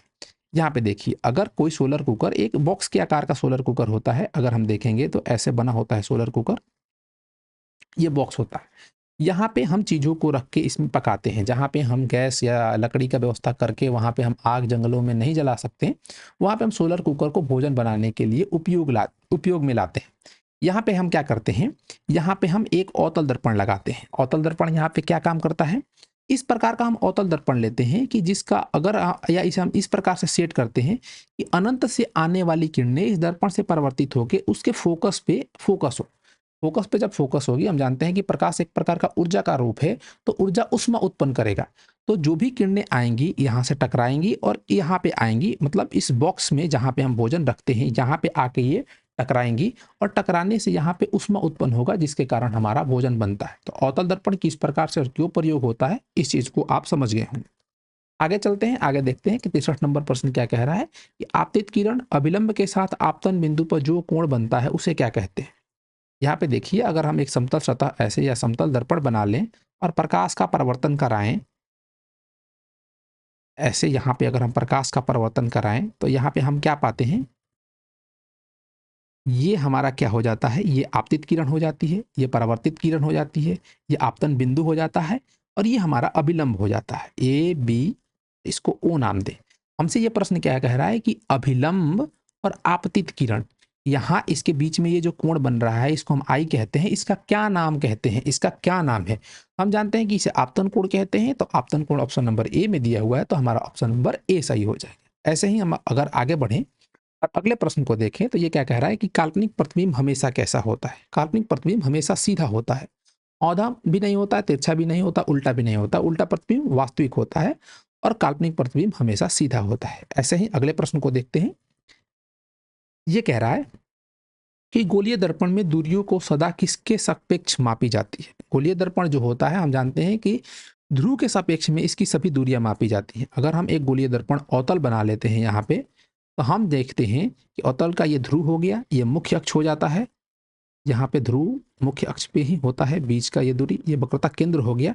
तो अगर मान लेते हैं कि फोकस और वक्रता केंद्र के बीच में कोई वस्तु रखा होता है, तो हम जानते हैं कि यहाँ से यहाँ की जो बीच की दूरी है जिसे हम वस्तु दूरी कहते हैं, और इसका प्रतिबिंब यदि कहीं बनता है तो जहाँ भी प्रतिबिंब बन रहा है तो इसकी दूरी जब हम नापते हैं तो इसको भी कहते हैं, इसे वस्तु दूरी कहते हैं। तो इस ध्रुव P से हम नापते हैं, तो ध्रुव के सापेक्ष ही सभी दूरियां गोलीय दर्पण में मापी जाती है। यही हमसे प्रश्न पूछ रहा है। भाषा इसका थोड़ा अलग हो सकता है, अन्य तरीकों से भी पूछा जा सकता है। ऑप्शन नंबर ए में सही ऑप्शन दिया हुआ है, तो ऑप्शन नंबर ए हमारा सही हो जाएगा। ऐसे ही हम आगे बढ़ें, प्रश्न नंबर 66 की बात करें।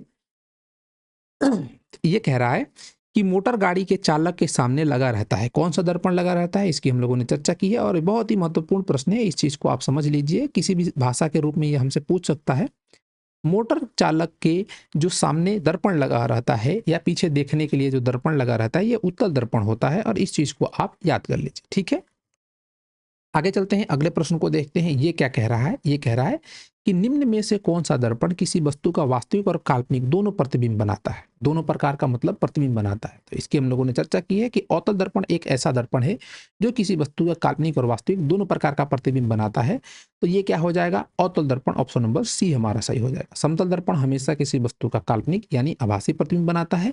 ऐसे ही उत्तल दर्पण किसी भी वस्तु का हमेशा काल्पनिक यानी आभासी प्रतिबिंब और वस्तु से छोटा बनाता है। इस चीज को भी आप याद रखिएगा। आगे बढ़ते हैं, अगले प्रश्न को देखते हैं। ये कह रहा है कि प्रकाश के परावर्तन के नियम से निम्न में से कौन सही है? आई बराबर आर, आई गुणे आर बराबर 1, ऐसे नहीं है। इस चीज को हम चित्र बना के एक बार आपको समझा देते हैं, फिर सभी ऑप्शन को एक एक करके डिस्कस कर लेंगे। ये प्रकाश का परावर्तन हो गया, प्रकाश का हम परावर्तन कराएंगे, ये हमारा अभिलंब हो जाएगा, ये आपतन कोण हो जाएगा, ये परावर्तन कोण हो जाएगा। आपतन परावर्तन के दूसरे नियम से क्या होता है कि जो आपतन कोण होता है परावर्तन कोण के बराबर होता है, यानी कि ये जो कोण आई होता है कोण आर के बराबर होता है। इसी ऑप्शन में कोण आई बराबर आर दिया हुआ है का? अगर हम देखें तो इसमें भी नहीं दिया हुआ है, इसमें भी नहीं दिया हुआ है, इसमें अगर हम इसको चेक करें, अगर इसको देखें तो ये आई बट्टे आर बराबर 1 दिया हुआ है, तो हम इसको आई बराबर आर लिख सकते हैं। ऑप्शन नंबर सी ये स्थिति बना रहा है। इसमें आई आर से छोटा होता है, ये गलत हो जाएगा। आई आर से बड़ा होता है, ये भी गलत हो जाएगा। और दोनों का गुणनफल क्या एक होता है? नहीं, इनका भागफल एक होता है। यदि आई में हम आर से भाग देंगे तो ये 1 के बराबर आएगा, ना कि गुणा करेंगे, तो ये भी गलत हो जाएगा। स्थिति ऐसी हो सकती है, तो हमारा ऑप्शन नंबर सी सही हो जाएगा। ऐसे ही अगर हम आगे बढ़ते हैं और 69 नंबर प्रश्न को देखते हैं, तो ये क्या कह रहा है कि अवतल दर्पण की फोकस दूरी उसकी वक्रता त्रिज्या की क्या होती है? इस चीज की भी हम लोगों ने चर्चा की है पिछले प्रश्नों में, फिर भी हम देख लेते हैं। ये क्या कह रहा है कि अवतल दर्पण में, ये गोलीय दर्पण के लिए भी सही होता है, यहाँ पे अगर उत्तल भी लिखा होता तो कोई दिक्कत नहीं है, लेकिन हमसे कह रहा है कि अवतल दर्पण में, तो अवतल दर्पण की जो फोकस दूरी होती है वक्रता त्रिज्या की क्या होती है? फोकस दूरी वक्रता त्रिज्या की आधी होती है। इस सूत्र को हम लोगों ने याद कर रखा है, अगर नहीं याद है तो इस चीज को आप याद कर लीजिए। इस पे ऑब्जेक्टिव प्रश्न बहुत प्रकार से आप सभी से पूछे जाते हैं। चलिए हम आगे बढ़ते हैं, अगले प्रश्न को देखते हैं। ये कह रहा है कि कहाँ पर स्थित होने से वस्तु का प्रतिबिंब अवतल दर्पण के फोकस पर बनता है? कहाँ पे यदि हम वस्तु को रखेंगे तो अवतल दर्पण के सामने रखने पे उसका प्रतिबिंब फोकस पे बनेगा। ये भी एक महत्वपूर्ण प्रश्न है, इसको भी अगर आप जानते हैं तो बहुत अच्छी बात है, अन्यथा नहीं जानते होंगे तो मैं आपको बता देता हूँ। यदि किसी वस्तु को हम अनंत पे रखते हैं तो उसका प्रतिबिंब फोकस पे बनता है। कैसे बनता है? जब फोकस को परिभाषित करते हुए भी हम लोगों ने इस चीज़ को सीखा था, शायद आप लोग भूल गए हैं, नहीं भूले हैं तो अच्छी बात है, और भूल भी गए होंगे तो याद कर लीजिए। हम सभी जानते हैं कि ये मुख्य अक्ष हो गया, ये ध्रुव हो गया, ये हमारा वक्रता केंद्र हो जाएगा। हमने फोकस को कैसे परिभाषित किया था कि अनंत से आने वाली किरणें दर्पण से परावर्तन के बाद जिस बिंदु से होकर जाती है यही फोकस होता है। और मान लीजिए कि दो किरणें एक ऊपर से एक नीचे से आकर परिवर्तित होकर इस बिंदु से होकर जाएंगी, तो दोनों आपस में एक दूसरे को काटेंगी तो प्रतिबिंब बनेगा और वास्तविक प्रतिबिंब बनेगा। वास्तविक प्रतिबिंब को ही तो प्रतिबिंब प्राप्त कर सकते हैं, और यहाँ पे बहुत छोटा प्रतिबिंब बनता है। और ये किरणें कहाँ से आ रही हैं हमें नहीं पता, नहीं पता तो हम अनंत कहते हैं, या हम इसे अनंत पहले से ही कह के चलते हैं कि अनंत से आने वाली प्रकाश की किरणें जो मुख्य अक्ष के समानांतर होती है वो दर्पण से परिवर्तन के बाद कहाँ मिलती है, फोकस पे मिलती है। ऑप्शन नंबर डी में अनंत दिया हुआ है, तो डी हमारा सही हो जाएगा। ऐसे ही हम आगे बढ़ते हैं, ये क्या, अगले प्रश्न को देखते हैं। ये प्रश्न कह रहा है कि वस्तु से छोटा आभासी प्रतिबिंब इनमें से किस दर्पण से प्राप्त होता है। वस्तु से छोटा और आभासी प्रतिबिंब केवल और केवल एक ही दर्पण बना सकता है, उत्तल दर्पण। प्रश्न को यदि आप पढ़ के समझ लेते हैं तो उत्तर आपके दिमाग में गूंजना चाहिए बार बार कि ये होगा, ये होगा। इस ऑप्शन को आप सही करो, और उसे ऑप्शन में हम ढूंढेंगे जहां भी दिया होगा उसको हम सही करेंगे, या OMR में हमें भरना होगा तो OMR में उस ऑप्शन को हम भर के आगे बढ़ेंगे। इसी प्रकार से हम आगे बढ़ते हैं। आशा है कि ये सारे प्रश्न आप सभी को समझ में आ रहे होंगे। यदि कोई भी डाउट होता है तो आप हमसे कमेंट बॉक्स में पूछ लीजिए, या आपको डिस्क्रिप्शन में एक व्हाट्सएप नंबर मिल जाएगा, वहां से भी आप अपने प्रश्नों को हमसे पूछ सकते हैं। चलिए हम अगले प्रश्न 72 नंबर को देखते हैं। ये क्या कह रहा है कि निम्न में किस दर्पण द्वारा किसी वस्तु का आभासी प्रतिबिंब प्राप्त किया जा सकता है। निम्न में किस दर्पण द्वारा, यहाँ पे देखिएगा किस दर्पण द्वारा आभासी प्रतिबिंब प्राप्त किया जा सकता है। केवल समतल दर्पण द्वारा, समतल दर्पण से आभासी प्रतिबिंब प्राप्त किया जा सकता है, सही बात है, लेकिन केवल नहीं, इसके अलावा भी अन्य दर्पण होते हैं, जैसे उत्तल भी होता है, अवतल भी होता है। हम देखते हैं केवल अवतल द्वारा, गलत बात है। ये ऑप्शन अगर होता कि अवतल दर्पण द्वारा प्राप्त किया जा सकता है तो किया जा सकता है, कोई दिक्कत वाली बात नहीं। लेकिन देखेंगे कि किस ऑप्शन में तीनों दर्पण दिए हुए हैं। इसमें उत्तल दिया हुआ है, इसमें भी आभासी प्राप्त किया जा सकता है। ऑप्शन नंबर डी हमें कह रहा है कि तीनों प्रकार के दर्पण में हम आभासी प्रतिबिंब प्राप्त कर सकते हैं। सबसे उचित आंसर ऑप्शन नंबर डी हमारा होगा।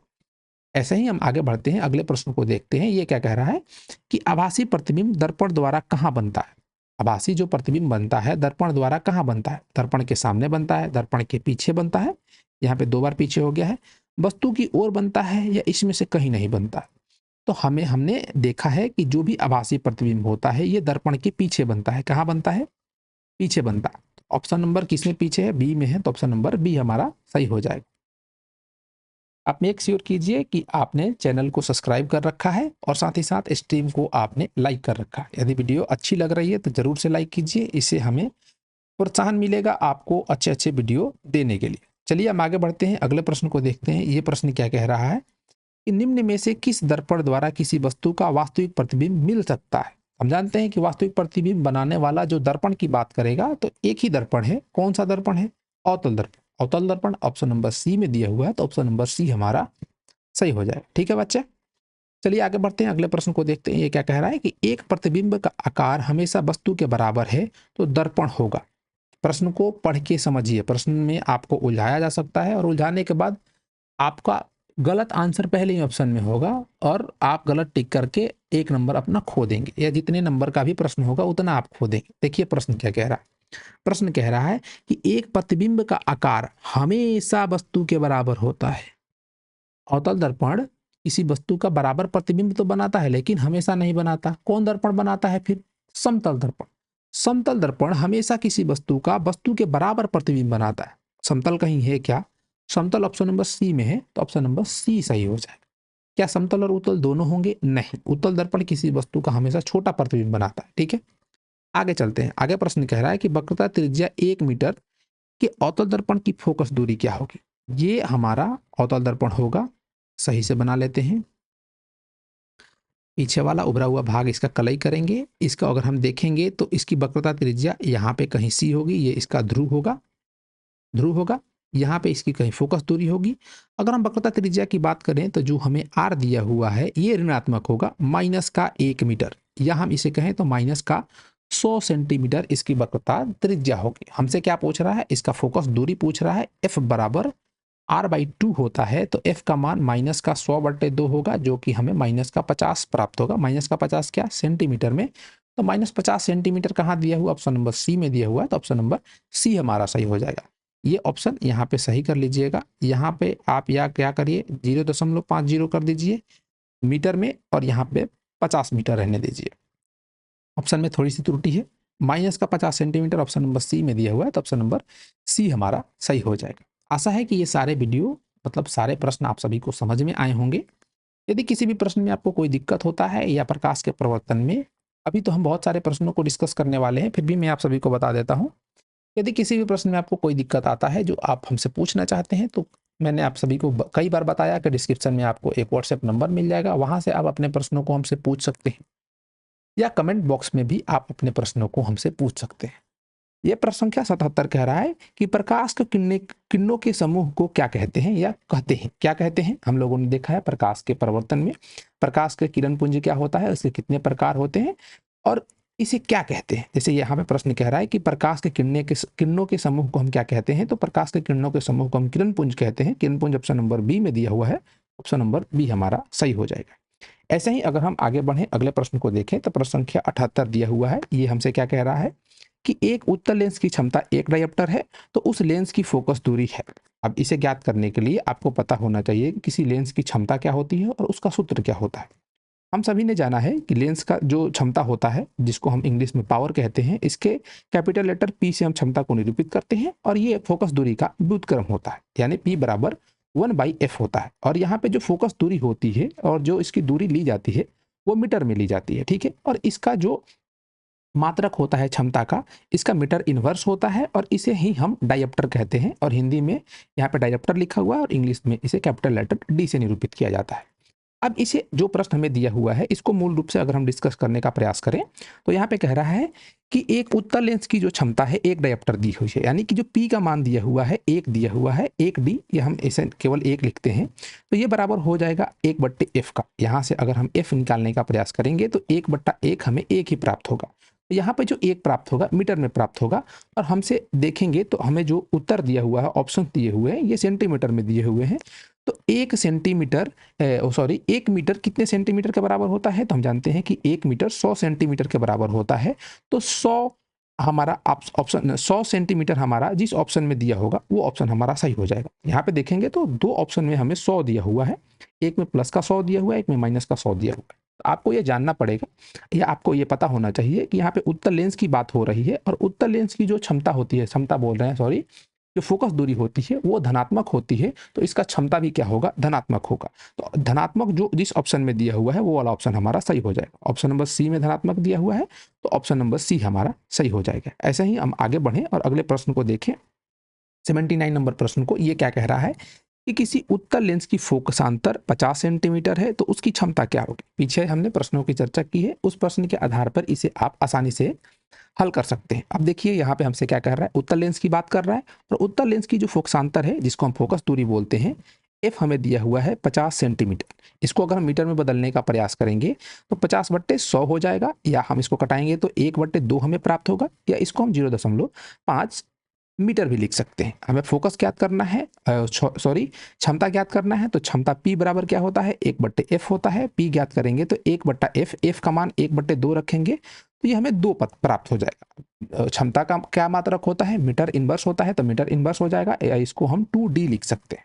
ये धनात्मक में आएगा क्योंकि हम उत्तल लेंस की बात कर रहे हैं, उत्तल लेंस की फोकस दूरी धनात्मक होती है, तो इसका जो क्षमता आएगा वो भी धनात्मक होगा।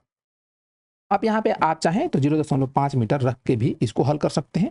1/0.5 करेंगे तो ये दशमलव हटेगा, ऊपर शून्य बैठ जाएगा, 5 से 10 2 बार में कट जाएगा। यहाँ पे भी 2 डायोप्टर ही हमारा आंसर आएगा। 2 डायोप्टर किस ऑप्शन में है, ऑप्शन नंबर डी में है, तो ऑप्शन नंबर डी हमारा सही हो जाएगा। आशा है चीजें आप सभी को समझ में आ रही होंगी। यदि वीडियो अच्छा लगेगा तो आप इसे लाइक करेंगे, अपने दोस्तों को भी शेयर करेंगे, और साथ ही साथ आप चैनल को सब्सक्राइब कर लेंगे, ताकि इसी प्रकार के वीडियो आप सभी को प्राप्त होते रहें। एक जानकारी मैं आप सभी को और दे दूं, यदि किसी भी प्रश्न में आप सभी को दिक्कत होता है तो आपको डिस्क्रिप्शन में एक व्हाट्सएप नंबर मिल जाएगा, या आप एक व्हाट्सएप नंबर नोट कर लीजिए, 8579987011। इस पे आप मैसेज करके या वीडियो बना के, जैसे भी आप हमसे प्रश्न पूछना चाहते हैं वैसे आप हमसे प्रश्न पूछ सकते हैं। ठीक है, आगे चलते हैं, अगले प्रश्न को देखते हैं। अगला प्रश्न 80 नंबर क्या कह रहा है कि प्रकाश की किरण गमन करती है। प्रकाश की किरण किस प्रकार से गमन करती है, इसकी चर्चा हम लोगों ने कई बार की है, आप सभी को याद भी होगा। आप ढूंढेंगे कि सरल रेखा किस ऑप्शन में दिया हुआ है। सरल रेखा को ही हम सीधी रेखा कहते हैं, जो कि ऑप्शन नंबर ए में दिया हुआ है। ऑप्शन नंबर ए हमारा सही हो जाएगा। ऐसे ही आगे बढ़ें और 81 नंबर प्रश्न को हम देखने का प्रयास करें तो ये क्या कह रहा है कि उत्तल लेंस की क्षमता होती है। उत्तल लेंस की क्षमता क्या होती है, अभी हम लोगों ने दो बार उत्तल लेंस की क्षमता से जुड़े हुए प्रश्नों को हल किया है। और यहाँ पे हम अगर ऑप्शन देखें तो हमें दे रहा है कि उत्तल लेंस की क्षमता क्या ऋणात्मक होती है कि धनात्मक होती है कि दोनों होती है कि इनमें से कुछ नहीं होता है। तो आप सभी को पता होगा। एक मिनट, क्या स्ट्रीम बफर कर रहा है? होना तो नहीं चाहिए। वार्निंग आ रहा है मेरे को, YouTube is not receiving enough video to maintain smooth streaming. ठीक है, आएगा तो कमेंट करके आप लोग बताइएगा कि क्या दिक्कत आ रही है। फिर भी हम आगे बढ़ते हैं। यहाँ पे देखेंगे तो उत्तल लेंस की हम बात कर रहे हैं, तो उत्तल लेंस की फोकस जो क्षमता होती है पी 1/f के बराबर होती है। फोकस दूरी इसकी धनात्मक होती है तो इसकी क्षमता भी धनात्मक होगी। धनात्मक ऑप्शन नंबर बी में दिया हुआ है, ऑप्शन नंबर बी हमारा सही हो जाएगा। ठीक है, ऐसे ही आगे बढ़ते हैं, अगले प्रश्न को देखते हैं। ये क्या कह रहा है, ये प्रश्न कह रहा है कि सोलर कुकर में प्रयोग किया जाता है अवतल दर्पण का, उत्तल दर्पण का, समतल दर्पण का, या उत्तल और अवतल दोनों का। हम लोगों ने इस प्रश्न को पिछले वीडियो में भी देखा था, आप लोगों को पता होना चाहिए। उत्तल दर्पण के प्रयोग में हम लोगों ने पढ़ा भी है कि अवतल दर्पण के प्रयोग में कि अवतल दर्पण का प्रयोग सोलर कुकर के रूप में भी, सोलर कुकर में भी होता है। तो ऑप्शन नंबर ए में अवतल दर्पण दिया हुआ है, तो ऑप्शन नंबर ए हमारा सही हो जाएगा। ऐसे ही अगर हम आगे बढ़ें और अगले प्रश्न को देखने का हम प्रयास करें, 83 नंबर प्रश्न क्या कह रहा है कि काल्पनिक प्रतिबिंब होता है। हम लोगों ने देखा है, कई बार इसकी चर्चा की है, आप सभी को याद भी हो गया होगा कि काल्पनिक प्रतिबिंब हमेशा सीधा बनता है। तो ऑप्शन नंबर ए में सीधा दिया हुआ है, तो ऑप्शन नंबर ए हमारा सही हो जाएगा। क्या उल्टा और दोनों नहीं सही होगा? काल्पनिक प्रतिबिंब कभी भी उल्टा नहीं बनता, जो प्रतिबिंब उल्टा बनता है वो वास्तविक प्रतिबिंब होता है। तो वास्तविक के लिए ये चीज सही हो जाएगी। ठीक है, ऐसे ही हम आगे बढ़ते हैं, अगले प्रश्न को देखते हैं। प्रश्न नंबर 84 कह रहा है कि अवतल लेंस की क्षमता क्या होती है, ऋणात्मक होती है, धनात्मक होती है कि दोनों होती है कि इनमें से कोई नहीं होती है।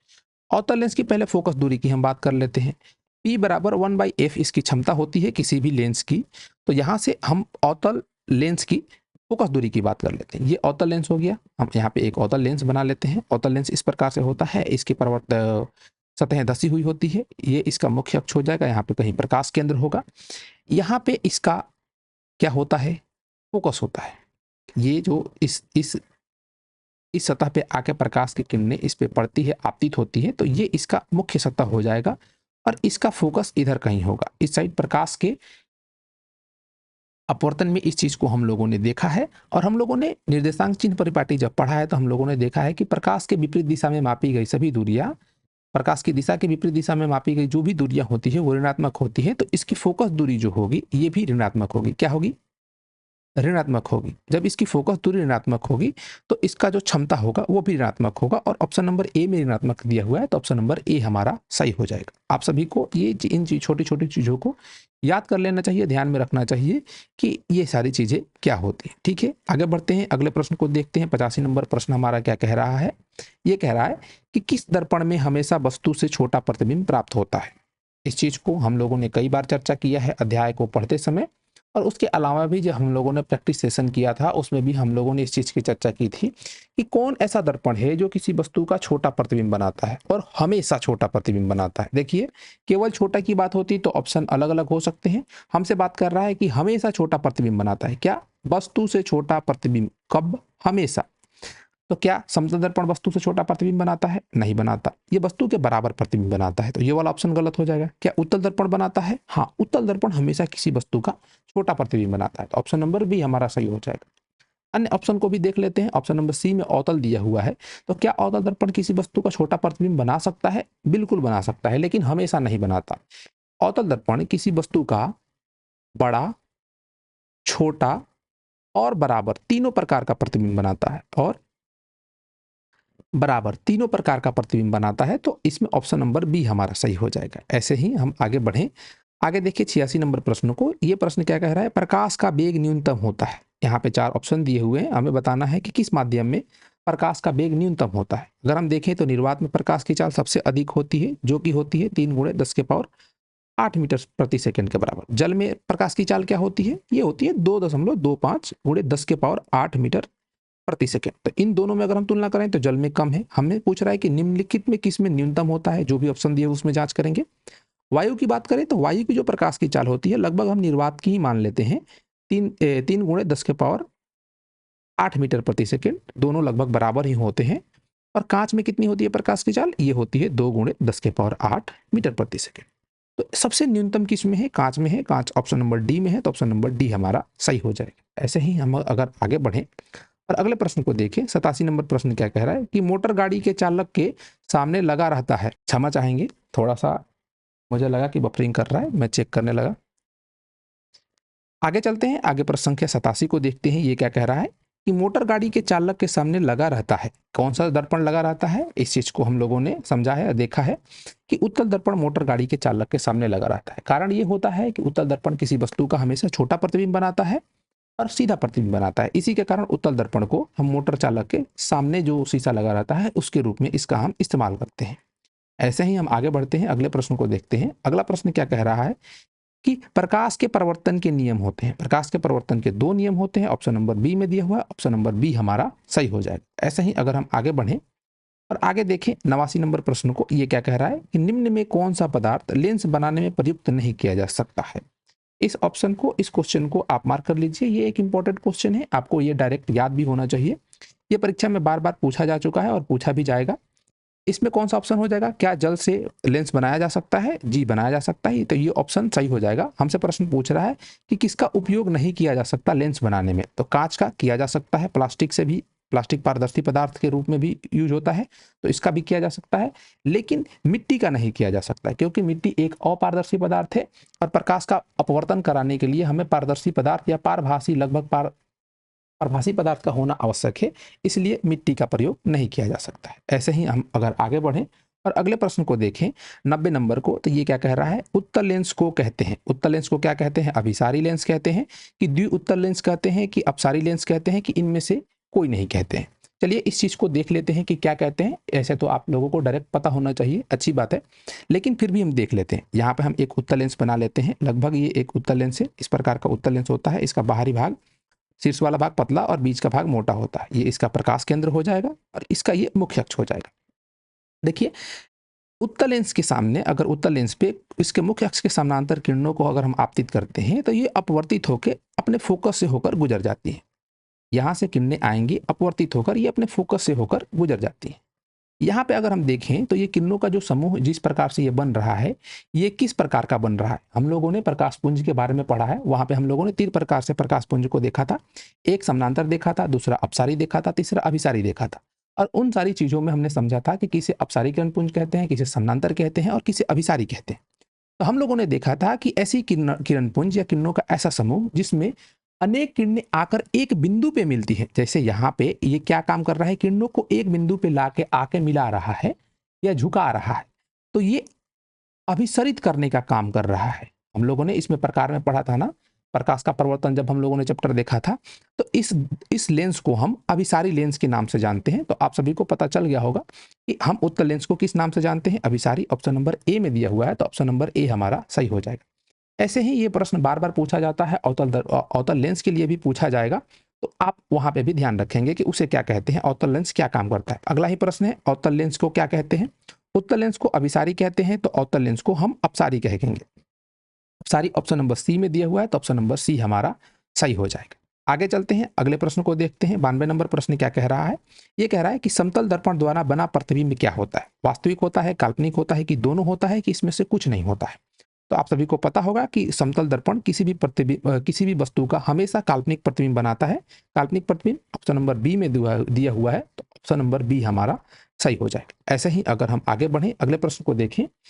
93 नंबर प्रश्न ये क्या कह रहा है कि निर्गत किरण और अभिलंब के बीच के कोण को क्या कहते हैं? निर्गत किरण हम लोगों ने कहाँ पढ़ा है?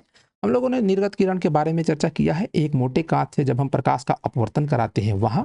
या निर्गत किरण इस चीज को भी कहा जाता है, यदि एक हम समतल दर्पण या समतल सतह से जब किसी प्रकाश का परिवर्तन कराते हैं, तो ये जगह जब परिवर्तित होता है ये किरण, और प्रकाश के नियमों का, प्रकाश के प्रवर्तन के नियमों का ये पालन करता है, तो ये किरण आपतित होती है, ये परावर्तित किरण होती है, और परावर्तित किरण को ही हम निर्गत किरण के नाम से जानते हैं। हमसे ये प्रश्न कह रहा है, क्या पूछ रहा है प्रश्न, कि निर्गत किरण और अभिलंब के बीच का कोण को क्या कहते हैं। तो ये हो गई निर्गत किरण और ये हो गया अभिलंब। इस कोण को हम लोग क्या करते हैं, कहते हैं परावर्तन कोण कहते हैं। परावर्तन कोण क्या कहें, किसी ऑप्शन में दिया हुआ है, ऑप्शन नंबर बी में दिया हुआ है, तो ऑप्शन नंबर बी हमारा सही हो जाएगा।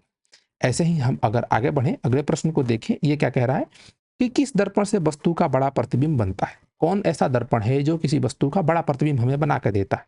समतल दर्पण नहीं, समतल दर्पण किसी वस्तु का उसके बराबर ही प्रतिबिंब बना के देता है। अवतल दर्पण किसी वस्तु का बड़ा प्रतिबिंब बना सकता है। इसके लिए भी हम लोगों ने स्थितियों की चर्चा की है। तो अवतल दर्पण ऑप्शन नंबर बी में दिया हुआ है, तो ऑप्शन नंबर बी हमारा सही हो जाए। अगर हम बात करें ऑप्शन नंबर सी उत्तल की, ये किसी वस्तु का बड़ा प्रतिबिंब बनाता है, बिल्कुल नहीं बनाता, ये वस्तु से हमेशा छोटा प्रतिबिंब बनाता है। तो ऑप्शन नंबर सी भी गलत हो जाएगा और डी तो गलत होगा ही होगा। आगे बढ़ते हैं, अगले प्रश्न को देखते हैं। अगला प्रश्न क्या कह रहा है, एक मिनट मैं थोड़ा सा चेक कर लूं, इंटरनेट कनेक्शन सही है, ठीक है। चलिए हम आगे बढ़ते हैं, अगले प्रश्न को देखते हैं। 95 नंबर प्रश्न क्या कह रहा है हमसे, कि जब प्रकाश की किरण हवा से कांच में प्रवेश करती है तो मुड़ जाती है, अभिलंब से दूर, अभिलंब से निकट, अभिलंब के समानांतर, या इनमें से कोई नहीं। तो प्रकाश का अपवर्तन जब हम लोग पढ़ते हैं, हम देखते हैं कि जब प्रकाश की किरण एक सघन से विरल माध्यम में या विरल से सघन माध्यम में जाती है तो किस प्रकार से बिहेव करती है। यहाँ पे हमसे प्रश्न क्या कह रहा है कि जब प्रकाश की किरण हवा से कांच में जाती है, इसको हम हवा मान लेते हैं, हवा एक विरल माध्यम हो जाएगा, और ये अगर कांच है, इसको अगर हम कांच बना लेते हैं तो कांच एक सघन माध्यम में हो जाएगा। और हवा से जब प्रकाश की किरण कांच में जाएगी तो ये अभिलंब की ओर मुड़ेगी। कहाँ मुड़ेगी, अभिलंब की ओर। ये अगर हम यहाँ पे एक अभिलंब खींच देते हैं तो ये अभिलंब की ओर मुड़ेगी, ठीक है। तो जब किरण हवा से कांच में जाएगी तो अभिलंब की ओर मुड़ेगी, यानी अभिलंब से निकट जाएगी। तो ऑप्शन नंबर बी में दिया हुआ है, तो ऑप्शन नंबर बी हमारा सही हो जाएगा। ऐसे ही हम अगर आगे बढ़ें, अगले प्रश्न को देखें, 98 नंबर को, ये क्या कह रहा है कि साइड मिरर के रूप में प्रयुक्त होता है। साइड मिरर के रूप में हम लोग जानते हैं कि उत्तल दर्पण का प्रयोग होता है। उत्तल दर्पण ऑप्शन नंबर बी में दिया हुआ है, तो ऑप्शन नंबर बी हमारा सही हो जाएगा। ऐसे ही अगर हम आगे बढ़ें, अगले प्रश्न को देखें, ये क्या कह रहा है कि एक अवतल दर्पण की फोकस दूरी 10 सेंटीमीटर है तो उसकी वक्रता त्रिज्या क्या होगी।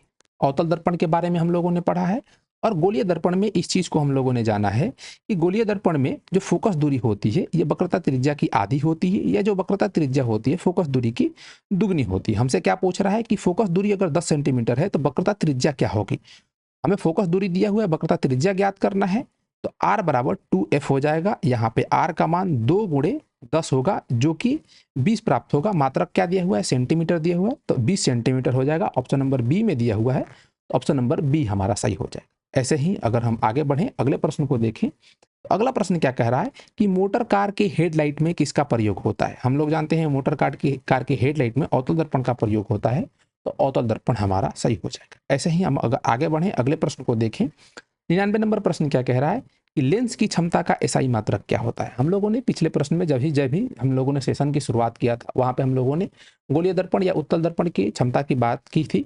वहां पे हम लोगों ने देखा कि क्षमता का एसआई मात्रक क्या होता है या उसका मात्रक क्या होता है। हम लोगों ने देखा कि क्षमता P बराबर 1/f होती है। फोकस दूरी को हम मीटर में लेते हैं तो 1/मीटर होगा, जो कि मीटर इनवर्स होता है इसका मात्रक। इसे हम डी से निरूपित करते हैं, जिसे हम डायप्टर कहते हैं। तो इस ऑप्शन में कहीं डायप्टर दिया हुआ है, ऑप्शन नंबर ए में ही डायप्टर दिया हुआ है, ऑप्शन नंबर ए हमारा सही हो जाएगा। ऐसे ही अगर हम आगे बढ़ेंगे और अगले प्रश्न को देखेंगे, अगला प्रश्न क्या है, 100 नंबर प्रश्न है कि लेंस में मुख्य फोकस की संख्या कितनी होती है। हम लोगों ने जाना है कि कोई भी लेंस दो प्रकार के होते हैं, गोलीय, एक उत्तल लेंस और एक अवतल लेंस, और दोनों लेंसों में जो फोकस की संख्या होती है मुख्य रूप से 2 होती है। तो ऑप्शन नंबर ए में दिया हुआ है 2, तो 2 हमारा सही हो जाएगा।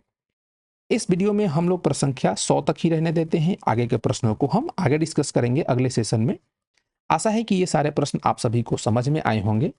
यदि आपको जानकारी अच्छी लगी होगी तो वीडियो को लाइक कीजिएगा और साथ ही साथ अपने दोस्तों को भी शेयर कीजिएगा। नए होंगे चैनल पे तो चैनल को सब्सक्राइब कर लीजिएगा। यदि कोई आप सभी को डाउट आता है तो उस चीज को आप लोग कमेंट में हमसे जरूर पूछिएगा। सारी चीज़ों को हम डिस्कस करेंगे, आपका हेल्प करेंगे, आपको बताएंगे कि क्या चीज़ें कैसी होती हैं। चलिए फिर मिलते हैं किसी और वीडियो में, तब तक के लिए पढ़ते रहिए, मजे करते रहिए। जय हिंद।